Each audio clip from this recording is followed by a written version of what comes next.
ਐਲਗਰੋਵ, ਗੁਰਮੇਲ ਸਿੰਘ ਲਿੱਦੜ, ਧਰਮ ਸਿੰਘ, ਕੁਲਦੀਪ ਸਿੰਘ ਸੰਘਾ ਬੇਕਰਸਫੀਲਡ, ਪਰਮਜੀਤ ਸਿੰਘ ਦਿਓਲ ਫਰੈਸਨੋ। ਇਹਨਾਂ ਸਾਰਿਆਂ ਦਾ ਧੰਨਵਾਦ। ਜੇਕਰ ਤੁਸੀਂ ਜਾਂ ਕੋਈ ਹੋਰ ਕਾਰੋਬਾਰ ਇਸ ਪ੍ਰੋਗਰਾਮ ਨੂੰ ਸਪਾਂਸਰ ਕਰਨਾ ਚਾਹੁੰਦੇ ਹੋ, ਸੰਪਰਕ ਕਰ ਸਕਦੇ ਹੋ ਨੰਬਰ 408 722 7698 ਦੇ ਉੱਤੇ। ਜੀ, ਅੱਜ ਦੀਆਂ ਖਬਰਾਂ ਵੱਲ ਆਈਏ ਤੇ ਸੈਕਰਾਮੈਂਟੋ ਤੋਂ ਇੱਕ ਬਹੁਤ ਮਾੜੀ ਖਬਰ ਆ ਰਹੀ ਆ। ਕੱਲ ਸ਼ਾਮੀ ਸੈਕਰਾਮੈਂਟੋ ਦੇ ਵਿੱਚ 5 ਜਾਣਿਆਂ ਦੀ ਹਿੱਟ ਐਂਡ ਰਨ ਕ੍ਰੈਸ਼ ਦੇ ਵਿੱਚ ਮੌਤ ਹੋ ਗਈ। ਉਹ ਤੋਂ ਬਾਅਦ ਜੋ ਬੰਦਾ ਹਿੱਟ ਐਂਡ ਰਨ ਵਾਲਾ ਸੀ ਉਸਨੇ ਕਾਰਜੈਕਿੰਗ ਕੀਤੀ ਤੇ ਬਾਅਦ ਦੇ ਵਿੱਚ ਉਸ ਨੂੰ ਐਲਗਰੋਵ ਦੇ ਵਿੱਚ ਫੜ ਵੀ ਲਿਆ ਗਿਆ। ਪਿਛਲੇ ਕੁਝ ਹਫ਼ਤੇ ਪਹਿਲਾਂ ਵੀ ਇੱਕ ਇਦਾਂ ਦੀ ਸਿਚੁਏਸ਼ਨ ਹੋਈ ਸੀ ਜਿਹਦੇ ਵਿੱਚ ਹਿੱਟ ਐਂਡ ਰਨ ਦੇ ਨਾਲ 2 ਜਾਣਿਆਂ ਦੀ ਮੌਤ ਹੋ ਗਈ ਸੀ। ਕੈਲੀਫੋਰਨੀਆ ਹਾਈਵੇ ਪੈਟਰੋਲ ਨੇ 5:27 ਤੇ ਕੱਲ ਸ਼ਾਮੀ ਵੀਰਵਾਰ ਨੂੰ ਕਾਲ ਰਿਸੀਵ ਕੀਤੀ ਪਈ ਕੈਡਲੈਕ ਐਸਕੇਲੇਡ ਜੋ ਹੈਗਾ ਉਹ ਇੱਕ ਟਰੀ ਦੇ ਵਿੱਚ ਕ੍ਰੈਸ਼ ਕਰ ਗਿਆ ਹਾਈਵੇ 160 ਦੇ ਉੱਤੇ ਫਰੀਪੋਰਟ ਬ੍ਰਿਜ ਬਿਟਵੀਨ ਕਲਾਰਕਸਬਰਗ ਤੇ ਫਰੀਪੋਰਟ ਦੇ, ਜਿਹਦੇ ਨਾਲ 3 ਵਿਮਨ ਦੀਆਂ ਮੌਤ ਹੋਈ ਸੀ, 3 ਬੀਬੀਆਂ ਦੀ ਤੇ 2 ਬੰਦੇ ਸੀ ਉਹਨਾਂ ਦੇ ਵਿੱਚ। ਉਹ ਤੋਂ ਬਾਅਦ ਫਿਰ ਕਾਰਜੈਕਿੰਗ ਕੀਤੀ ਉਹਨਾਂ ਨੇ ਤੇ ਸ਼ੈਰਿਫ ਡਿਪਾਰਟਮੈਂਟ ਵੱਲੋਂ ਚੇਜ਼ ਕੀਤਾ ਗਿਆ 8600 ਬਲਾਕ ਆਫ ਹਾਈਵੇ 160 ਜੋ ਕਿ 13 ਮੀਲ ਆ ਕ੍ਰੈਸ਼ ਸਾਈਟ ਤੋਂ ਬਾਈ ਦਾ ਕੋਟਲੈਂਡ ਬ੍ਰਿਜ ਉੱਥੇ ਐਲਗਰੋਵ ਬੁਲੇਵਰਡ ਦੇ ਲਾਗੇ ਫਾਇਰ ਪੌਪੀ ਡਰਾਈਵ ਤੇ ਵੈਲੀ ਹਾਈ ਗੋਲਫ ਕੋਰਸ ਦੇ ਕੋਲ ਉਸ ਨੂੰ ਜਿਹੜਾ ਫੜ ਲਿਆ ਗਿਆ। ਉਹਦੀ ਗੋਲਫ ਕੋਰਸ ਦੇ ਵਿੱਚ ਜਿਹੜੀ ਕਾਰ ਆ ਉਹ ਡਿਚ ਕਰ ਗਈ ਸੀ ਤੇ ਵਿਟਨੈਸਸ ਨੇ ਇਹ ਕਿਹਾ ਵੀ ਪਹਿਲਾ ਕ੍ਰੈਸ਼ ਹਾਈਵੇ 160 ਤੇ ਹੋਇਆ ਜਦੋਂ ਕੁਝ ਲੋਕਾਂ ਨੇ ਉਹਨਾਂ ਨੂੰ ਫੜਨ ਦੀ ਵੀ ਕੋਸ਼ਿਸ਼ ਕੀਤੀ ਪਰ ਉਹ ਕਿਸੇ ਹੋਰ ਦੀ ਕਾਰ ਜੈਕ ਕਰਕੇ ਭੱਜ ਗਏ। ਸੋ ਬੜੀ ਜਿਹੜੀ ਇਹ ਮੰਦਭਾਗੀ ਦੁਰਘਟਨਾ ਜਿਹੜੀ ਇਹ ਵਾਪਰੀ ਆ। ਦੇਖੋ ਕਿੱਦਾਂ ਦੇ ਲੋਕ ਜਿਹੜੇ ਉਹ ਹਨ ਤੇ ਦੇਖੋ ਪਰਿਵਾਰ ਦੇ ਵਿੱਚ ਜਿਹੜਾ ਉਹ 70 ਵੇਚ ਕੇ 5 ਜਾਣਿਆਂ ਦੀ ਇਸ ਤਰੀਕੇ ਦੇ ਨਾਲ ਮੌਤ ਜਿਹੜੀ ਹੋ ਗਈ ਆ। ਅੱਜ ਕੱਲ੍ਹ ਜਿਹੜਾ ਹਰਜੋਤ ਸਿੰਘ ਜੀ ਇਹ ਚੀਜ਼ ਆਪਾਂ ਜ਼ਰੂਰ ਦੇਖ ਰਹੇ ਹਾਂ ਵੀ ਸੜਕਾਂ ਦੇ ਉੱਤੇ ਲੋਕਾਂ ਦਾ ਕਈਆਂ ਦਾ ਧਿਆਨ ਵੀ ਘੱਟ ਆ, ਕਈ ਇੱਦਾਂ ਦੇ ਸ਼ਦਾਈ ਵੀ ਨੇ ਤੇ ਹਿੱਟ ਐਂਡ ਰਨਸ ਅੱਜ ਕੱਲ੍ਹ ਵਧੇ ਨੇ। ਪੈਡੈਸਟਰੀਅਨ ਮੌਤਾਂ ਵੀ ਜਿਹੜੀਆਂ ਉਹ ਬਹੁਤ ਵਧੀਆਂ ਨੇ, ਕ੍ਰੈਸ਼ਿਸ ਵੱਧ ਰਹੇ ਨੇ। ਧਿਆਨ ਦੇ ਨਾਲ ਡਰਾਈਵ ਜਿਹੜੀ ਉਹ ਜਦੋਂ ਤੁਸੀਂ ਕਰਦੇ ਆ ਆਸੇ ਪਾਸੇ ਜਿਹੜਾ ਸਤਰਕ ਰਹਿ ਕੇ ਹੀ ਜਿਹੜਾ ਉਹ ਕਰਨਾ ਚਾਹੀਦਾ ਆ। ਅਗਲੀ ਜਿਹੜੀਆਂ ਖਬਰਾਂ ਉਸ ਦੇ ਉੱਤੇ ਹਰਜੋਤ ਸਿੰਘ ਜੀ ਨਜ਼ਰ ਮਾਰਦੇ ਜਾਈਏ ਤਾਂ ਜਿਹੜਾ ਟਰਕੀ ਸੀਰੀਆ ਦੇ ਵਿੱਚ ਅਰਥਕਵੇਕ ਜਿਹੜਾ ਉਹ ਆਇਆ ਆ ਤੇ ਉਹ ਉਸ ਦੇ ਵਿੱਚ ਯਾਦ ਹੋਣਾ ਹਰਜੋਤ ਸਿੰਘ ਜੀ ਆਪਾਂ ਵੀ ਖਬਰ ਕੀਤੀ ਸੀ ਇੱਕ ਨਵ ਜਨਮਿਆ ਬੱਚਾ ਜਿਹੜਾ ਉਹ ਮਿਲਿਆ ਸੀਗਾ, ਜੀਵਤ ਮਿਲਿਆ ਸੀ, ਜਿਸ ਨੂੰ ਜਨਮ ਦੇਣ ਤੋਂ ਬਾਅਦ ਉਸ ਦੀ ਮਾਂ ਤਾਂ ਜਿਹੜੀ ਆ ਉਸ ਦਾ ਦੇਹਾਂਤ ਹੋ ਗਿਆ ਸੀ। ਹੁਣ ਕਹਿੰਦੇ ਵੀ ਹਜ਼ਾਰਾਂ ਹੀ ਲੋਕ ਉਸ ਬੱਚੇ ਨੂੰ ਅਡਾਪਟ ਕਰਨ ਦੇ ਲਈ ਅੱਗੇ ਆਏ ਨੇ। ਇਸ ਬੱਚੇ ਦਾ ਨਾਮ ਆਇਆ ਕਰਕੇ ਜਿਹੜਾ ਆ ਉਹ ਰੱਖਿਆ ਗਿਆ ਆ। ਅਰੇਬਿਕ ਦੇ ਵਿੱਚ ਇਸ ਦਾ ਮਤਲਬ ਜੇ ਕਿ ਚਮਤਕਾਰ ਮਿਰੇਕਲ ਜਿਹੜਾ ਉਹ ਰੱਖਿਆ ਗਿਆ ਹੈਗਾ ਆ। ਸੋ ਉਸ ਨੂੰ ਹੁਣ ਅਡਾਪਟ ਕਰਨ ਦੇ ਲਈ ਲੋਕ ਅੱਗੇ ਆਏ ਨੇ। 20,000 ਤੋਂ ਵੱਧ ਮੌਤਾਂ ਵੱਲ ਨੂੰ ਜਿਹੜਾ ਆਂਕੜਾ ਆ ਹਰਜੋਤ ਸਿੰਘ ਜੀ ਉਹ ਵੱਧ ਚੁੱਕਾ ਹੈਗਾ ਆ। ਸਥਿਤੀ ਕਾਫੀ ਜ਼ਿਆਦਾ ਉੱਥੇ ਮਾੜੀ ਇਸ ਟਾਈਮ ਚੱਲ ਰਹੀ ਆ ਤੇ ਮੌਸਮ ਨੇ ਵੀ ਕੋਈ ਬਹੁਤਾ ਸਾਥ ਜਿਹੜਾ ਇਸ ਚੀਜ਼ 'ਚ ਨਹੀਂ ਦੇ ਰਿਹਾ ਹੈਗਾ। ਸੋ ਸਥਿਤੀ ਉੱਥੇ ਦੁਨੀਆ ਭਰ ਤੋਂ ਜਿਹੜੇ ਲੋਕ ਨੇ ਜਿਹੜੇ ਉੱਥੇ ਮਦਦ ਦੇ ਲਈ ਉਹ ਪਹੁੰਚ ਰਹੇ ਨੇ। US ਮਿਲਟਰੀ ਦੇ ਦੁਆਰਾ ਜਿਹੜਾ ਸਪੈਸ਼ਲ ਇੱਕ ਅਰਥਕਵੇਕ ਰਿਲੀਫ ਮਿਸ਼ਨ ਆ ਉਸ ਨੂੰ ਲਾਂਚ ਜਿਹੜਾ ਉਹ ਕਰ ਦਿੱਤਾ ਗਿਆ। 22,000 ਤੋਂ ਉੱਤੇ ਆਂਕੜਾ ਜਿਹੜਾ ਆ ਉਹ ਪਾਰ ਕਰ ਚੁੱਕਾ ਹੈਗਾ ਆ। ਟਰਕੀ ਤੇ ਸੀਰੀਆ ਦੇ ਵਿੱਚ ਜਿਹੜੀਆਂ ਇਹ ਮੌਤਾਂ ਹੋਈਆਂ ਨੇ। ਟਰਕੀ ਨੂੰ ਸਹਾਇਤਾ ਕਾਫੀ ਮਿਲ ਰਹੀ ਆ, ਸੀਰੀਆ ਵਾਲੇ ਕਿਤੇ ਨਾ ਕਿਤੇ ਸਹਾਇਤਾ ਮਿਲਣ ਦੇ ਵਿੱਚ ਅਜੇ ਥੋੜ੍ਹੇ ਪਛੜੇ ਨਜ਼ਰ ਜਿਹੜੇ ਉਹ ਆ ਰਹੇ ਆ। ਪਰ ਹੁਣ ਯੂਰਪੀਅਨ ਸੰਘ ਤੇ ਹੋਰ ਜਿਹੜੇ ਮੁਲਕ ਆ ਉਹ ਵੀ ਉਹਨਾਂ ਤੱਕ ਮਦਦ ਪਹੁੰਚਾਉਣ ਦੇ ਲਈ ਅੱਗੇ ਵੱਧ ਰਹੇ ਨੇ। ਜੀ, ਸੋ ਬਿਲਕੁਲ ਬੇਬੀ ਦੀ ਜਿਹੜੀ ਵੀਡੀਓ ਆ ਬਹੁਤ ਵਾਇਰਲ ਹੋ ਰਹੀ ਆ ਤੇ ਬੜੀ ਮਾੜੀ ਜਿਹੜੀ ਖਬਰ ਸੀ ਵੀ ਉਸ ਬੱਚੇ ਦੇ ਮਾਂ ਪਿਓ ਤੇ 4 ਉਹਦੇ ਸਿਬਲਿੰਗ ਭੈਣ ਭਰਾ ਉਹ ਸਾਰੇ ਹੀ ਉੱਥੇ ਮਾਰੇ ਗਏ। ਸੋ ਕਹਿੰਦੇ ਵੀ ਇਹਦੇ ਵੀ ਬਰੂਜ਼ਸ ਵਗੈਰਾ ਬਹੁਤ ਸੀਗੀਆਂ ਤੇ ਜਦੋਂ ਇਸ ਨੂੰ ਬਾਹਰ ਕੱਢਿਆ ਗਿਆ ਤੇ ਹਸਪਤਾਲ ਲਿਜਾਇਆ ਗਿਆ ਸੋ ਉਹਦੇ ਰਿਸ਼ਤੇਦਾਰ ਵੀ ਕਹਿ ਰਹੇ ਆ ਵੀ ਅਸੀਂ ਅਡਾਪਟ ਕਰਾਂਗੇ ਪਰ ਦੁਨੀਆ ਤੋਂ ਜਿਸ ਤਰ੍ਹਾਂ ਤੁਸੀਂ ਦੱਸਿਆ ਵੀ ਹਜ਼ਾਰਾਂ ਲੋਕਾਂ ਨੇ ਜਿਹੜੀ ਆ ਇੱਛਾ ਜ਼ਾਹਰ ਕੀਤੀ ਹੈ ਵੀ ਅਸੀਂ ਇਸ ਬੇਬੀ ਨੂੰ ਅਡਾਪਟ ਕਰਨਾ ਚਾਹੁੰਦੇ। ਇੱਕ ਕੁਵੈਤ ਦੀ ਟੀਵੀ ਐਂਕਰ ਆ ਬੀਬੀ, ਉਸਨੇ ਕਿਹਾ ਵੀ ਮੈਂ ਇਹਦੀ ਟੇਕ ਕੇਅਰ ਕਰੂੰਗੀ, ਬੱਚੇ ਨੂੰ ਅਡਾਪਟ ਕਰੂੰਗੀ ਜੇ ਲੀਗਲ ਪ੍ਰੋਸੀਜਰ ਉਸ ਨੂੰ ਅਲਾਓ ਕਰ ਦੇਣਗੇ। ਬਹੁਤ ਹੀ ਜਿਹੜੀ ਬੁਰੀ ਸਿਚੁਏਸ਼ਨ ਇਸ ਟਾਈਮ ਟਰਕੀ ਦੇ ਵਿੱਚ ਬਣੀ ਹੋਈ ਆ। 21,000 ਤੋਂ ਵੱਧ ਲੋਕਾਂ ਦੀ ਗਿਣਤੀ ਹੋ ਚੁੱਕੀ ਆ ਜਿਹੜੇ ਮਾਰੇ ਗਏ ਆ ਟਰਕੀ ਤੇ ਨਾਲ ਸੀਰੀਆ ਦੇ ਵਿੱਚ। ਪੂਰਿਆਂ ਦੇ ਪੂਰੇ ਪਰਿਵਾਰ ਕਈਆਂ ਦੇ ਵਿਚਾਰਿਆਂ ਦੇ ਚਲ ਗਏ ਹੈਗੇ ਆ, ਜਿਸ ਤਰ੍ਹਾਂ ਆਪਾਂ ਦੱਸਿਆ ਸੀ ਪਿਛਲੇ ਦਿਨਾਂ ਦੇ ਵਿੱਚ ਵੀ ਬੇਕਰਸਫੀਲਡ ਤੋਂ, ਕਿਉਂਕਿ ਟਰਕੀ ਦੇ ਲੋਕ ਵੀ ਆਪਣੇ ਵਾਂਗ ਵੱਖ-ਵੱਖ ਮੁਲਕਾਂ 'ਚ ਬਹੁਤ ਰਹਿੰਦੇ ਆ ਜੀ ਤੇ ਜੀ ਬੇਕਰਸਫੀਲਡ ਤੋਂ ਇੱਕ ਟਰਕੀ ਦਾ ਹੀ ਪਰਿਵਾਰ ਸੀ ਜਦੋਂ ਉਹ ਆਪਣੇ ਰਿਸ਼ਤੇਦਾਰਾਂ ਨੂੰ ਉੱਥੇ ਦੇਖਣ ਗਿਆ, ਕਹਿੰਦੇ ਵੀ 11 ਜਾਣੇ ਨਾ ਉਹਦੇ ਜੋ ਇਮੀਡੀਏਟ ਫੈਮਿਲੀ ਮੈਂਬਰ ਸੀ ਉਹ ਇਸ ਭੂਚਾਲ ਦੇ ਵਿੱਚ ਮਾਰੇ ਗਏ। ਜੀ ਸਿੱਖਾਂ ਦੀ ਜਿਹੜੀ ਇੰਟਰਨੈਸ਼ਨਲ NGO ਸੰਸਥਾ ਖਾਲਸਾ ਏਡ ਵਾਲੇ ਉਹ ਵੀ ਉੱਥੇ ਪਹੁੰਚੇ ਨੇ, ਰਵੀ ਸਿੰਘ ਹੁਣੇ ਵੀ, ਤੇ ਹੋਰ ਵੀ ਬਹੁਤ ਸਾਰੇ ਜਿਹੜੀਆਂ ਸੰਸਥਾਵਾਂ ਉੱਥੇ ਪਹੁੰਚ ਰਹੀਆਂ ਆ। ਸੋ ਕਈ ਸਰੋਤੇ ਜਿਹੜੇ ਪੁੱਛਦੇ ਨੇ ਵੀ ਪੰਜਾਬੀ ਰੇਡੀਓ USA ਦੇ ਸਰੋਤੇ ਜੇ ਮਦਦ ਕਰਨਾ ਚਾਹੁੰਦੇ ਆ ਤੇ ਕਿਹਨਾਂ ਨੂੰ ਕਰ ਸਕਦੇ ਆ। ਅਸੀਂ ਇਹ ਦੱਸਦੇ ਜਾਈਏ, ਅਸੀਂ ਡਾਇਰੈਕਟਲੀ ਕੋਈ ਵੀ ਮਨੀ ਜਿਹੜੀ ਰੇਜ਼ ਇਸ ਦੇ ਲਈ ਨਹੀਂ ਕਰ ਰਹੇ ਹੈਗੇ। ਪਹਿਲਾਂ ਵੀ ਕਦੀ ਇੱਦਾਂ ਦੀ ਚੀਜ਼ ਦੇ ਲਈ ਜਿਹੜੀ ਉਹ ਨਹੀਂ ਕੀਤੀ ਹੈਗੀ, ਪਰ ਅਸੀਂ ਤੁਹਾਨੂੰ ਦੱਸ ਸਕਦੇ ਹਾਂ, ਕਹਿ ਸਕਦੇ ਹਾਂ ਵੀ ਜਿਹੜੀ ਸੰਸਥਾ ਤੇ ਤੁਹਾਨੂੰ ਵਿਸ਼ਵਾਸ ਆ, ਚਾਹੇ ਉਹ ਖਾਲਸਾ ਏਡ ਆ, ਚਾਹੇ ਉਹ ਰੈੱਡ ਕਰਾਸ ਆ, ਚਾਹੇ ਸੈਲਵੇਸ਼ਨ ਆਰਮੀ ਆ, ਜਾਂ ਡਾਇਰੈਕਟਲੀ ਤੁਸੀਂ ਉੱਥੇ ਕਿਸੇ ਦੇ ਨਾਲ ਰਾਬਤੇ ਦੇ ਵਿੱਚ ਹੋ ਸਕਦਾ ਨਾ ਵੀ ਹੋਵੇ, ਇਹਨਾਂ ਸੰਸਥਾਵਾਂ ਦੇ ਜ਼ਰੀਏ ਜੇ ਤੁਸੀਂ ਮਦਦ ਉਹਨਾਂ ਨੂੰ ਘੱਲਣੀ ਚਾਹੁੰਦੇ ਆ ਤਾਂ ਤੁਸੀਂ ਆਪਣੇ ਪੱਧਰ ਦੇ ਉੱਤੇ ਜਿਹੜੀ ਮਦਦ ਘੱਲ ਸਕਦੇ ਆ। ਹਾਂ, ਅਸੀਂ ਇਹ ਜ਼ਰੂਰ ਕਵਾਂਗੇ ਵੀ ਮੇਕ ਸ਼ੋਰ ਕਰੋ ਵੀ ਉਹ ਜਿਹੜੀ ਰਿਪਿਊਟਡ ਸੰਸਥਾ ਦੇ ਨਾਲ ਜਿਹੜੀ ਉਹ ਉਹਨਾਂ ਨੂੰ ਮਨੀ ਤੁਸੀਂ ਜਿਹੜੀ ਉਹ ਘੱਲੋ, ਤਾਂ ਜੋ ਤੁਹਾਨੂੰ ਪਤਾ ਹੋਵੇ ਵੀ ਵਾਕਿਆ ਹੀ ਉਹਨਾਂ ਦੀ ਮਦਦ ਦੇ ਲਈ ਇਹ ਜਿਹੜੀਆਂ ਚੀਜ਼ਾਂ ਜਿਹੜੀਆਂ ਉਹ ਜਾ ਰਹੀਆਂ। ਹੁਣ ਹਰ ਇੱਕ ਦਾ ਮਨ ਕੁਰਲਾ ਰਿਹਾ ਆ। 22,000 ਮੌਤਾਂ ਮੂੰਹੋਂ ਕਹਿਣੀਆਂ ਸੌਖੀਆਂ ਆ, ਤੇ ਜੋ ਉੱਥੇ ਮੌਤ ਦਾ ਮੰਜ਼ਰ, ਜੋ ਉੱਥੇ ਖੌਫ ਇਸ ਟਾਈਮ ਫੈਲਿਆ ਹੋਊਗਾ, ਉਸ ਨੂੰ ਬਿਆਨ ਕਰਨਾ ਸ਼ਬਦਾਂ ਦੇ ਵਿੱਚ ਬਹੁਤ ਔਖਾ ਆ। ਜੀ ਬਿਲਕੁਲ। ਅਗਲੀ ਖਬਰ ਵੱਲ ਚਲੀਏ। ਕੋਰਟ ਰੂਮ ਦੇ ਵਿੱਚ ਅੱਜ ਕੱਲ ਜੋ ਮਰਡੋ ਫੈਮਿਲੀ ਆ, ਉਹਨਾਂ ਦੇ ਸਾਰਾ ਪਰਿਵਾਰ ਉੱਥੇ ਪਹੁੰਚਿਆ। ਐਲੈਕਸ ਮਰਡੋ ਜੋ ਜਿਸ ਦਾ ਡਬਲ ਮਰਡਰ ਟਰਾਇਲ ਚੱਲ ਰਿਹਾ ਹੈਗਾ, ਤੇ ਉਹਦੇ ਰਿਲੇਟਿਵਸ ਵੀ ਕਾਫੀ ਕੋਰਟ ਵਿੱਚ ਪਹੁੰਚੇ ਹੋਏ ਸੀ ਸਾਊਥ ਕੈਰੋਲੀਨਾ ਕੋਰਟ ਰੂਮ ਦੇ ਵਿੱਚ। ਤੇ ਕਲੈਕਟਰ ਜੋ ਕਾਉਂਟੀ ਕਲਰਕ ਆ ਉਸ ਨੇ ਇਹ ਕਿਹਾ ਵੀ ਜੋ ਪਰਿਵਾਰਕ ਮੈਂਬਰ ਆ ਉਹ ਐਲੈਕਸ ਮਰਡੋ ਦੇ ਨਾਲ ਆਈ ਕੰਟੈਕਟ ਬਣਾ ਰਹੇ ਸੀ। ਸੋ ਇਸ ਨੂੰ ਦੇਖਦੇ ਹੋਏ ਉਹਨਾਂ ਨੇ ਜੋ ਜਿੰਨੇ ਵੀ ਪਰਿਵਾਰ ਦੇ ਮੈਂਬਰ ਆ ਉਹਨਾਂ ਨੂੰ ਪਿਛਲੀਆਂ ਸੀਟਾਂ ਦੇ ਉੱਤੇ ਮੂਵ ਕਰ ਦਿੱਤਾ। ਇਹ ਜਿਹੜਾ ਟਰਾਇਲ ਆ ਐਲੈਕਸ ਮਰਡੋ ਦਾ, ਇਸ ਨੂੰ ਇੱਕ ਮੈਗੀ ਤੇ ਪੌਲ ਮਰਡੋ, ਦੋ ਜਣਿਆਂ ਨੂੰ, ਹਸਬੈਂਡ ਵਾਈਫ ਤੇ ਇੱਕ ਉਹਨਾਂ ਦਾ ਗਰੋਨ ਅਪ ਸਨ ਸੀ, ਤਿੰਨਾਂ ਜਣਿਆਂ ਨੂੰ ਮਾਰਨ ਦੇ ਕੇਸ ਦੇ ਵਿੱਚ ਚੱਲ ਰਿਹਾ ਹੈਗਾ। ਜੂਨ 7 2021 ਦੇ ਵਿੱਚ ਇਸ ਨੇ ਇਹਦੇ ਤੇ ਮਰਡਰ ਦੇ ਚਾਰजेस ਲੱਗੇ ਸੀ, ਜਦੋਂ ਕਿ ਉਸਨੇ ਨਾਟ ਗਿਲਟੀ ਪਲੀਆ ਕੀਤਾ ਹੋਇਆ ਹੈ, ਪਰ ਉਹਦੇ ਤੇ 2 ਕਾਊਂਟ ਮਰਡਰ ਦੇ ਤੇ 2 ਵੈਪਨ ਚਾਰजेस ਲੱਗੇ ਹੋਏ ਹੈਗੇ ਆ।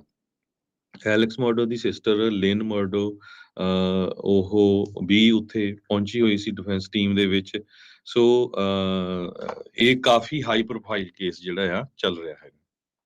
ਜੀ ਬਿਲਕੁਲ।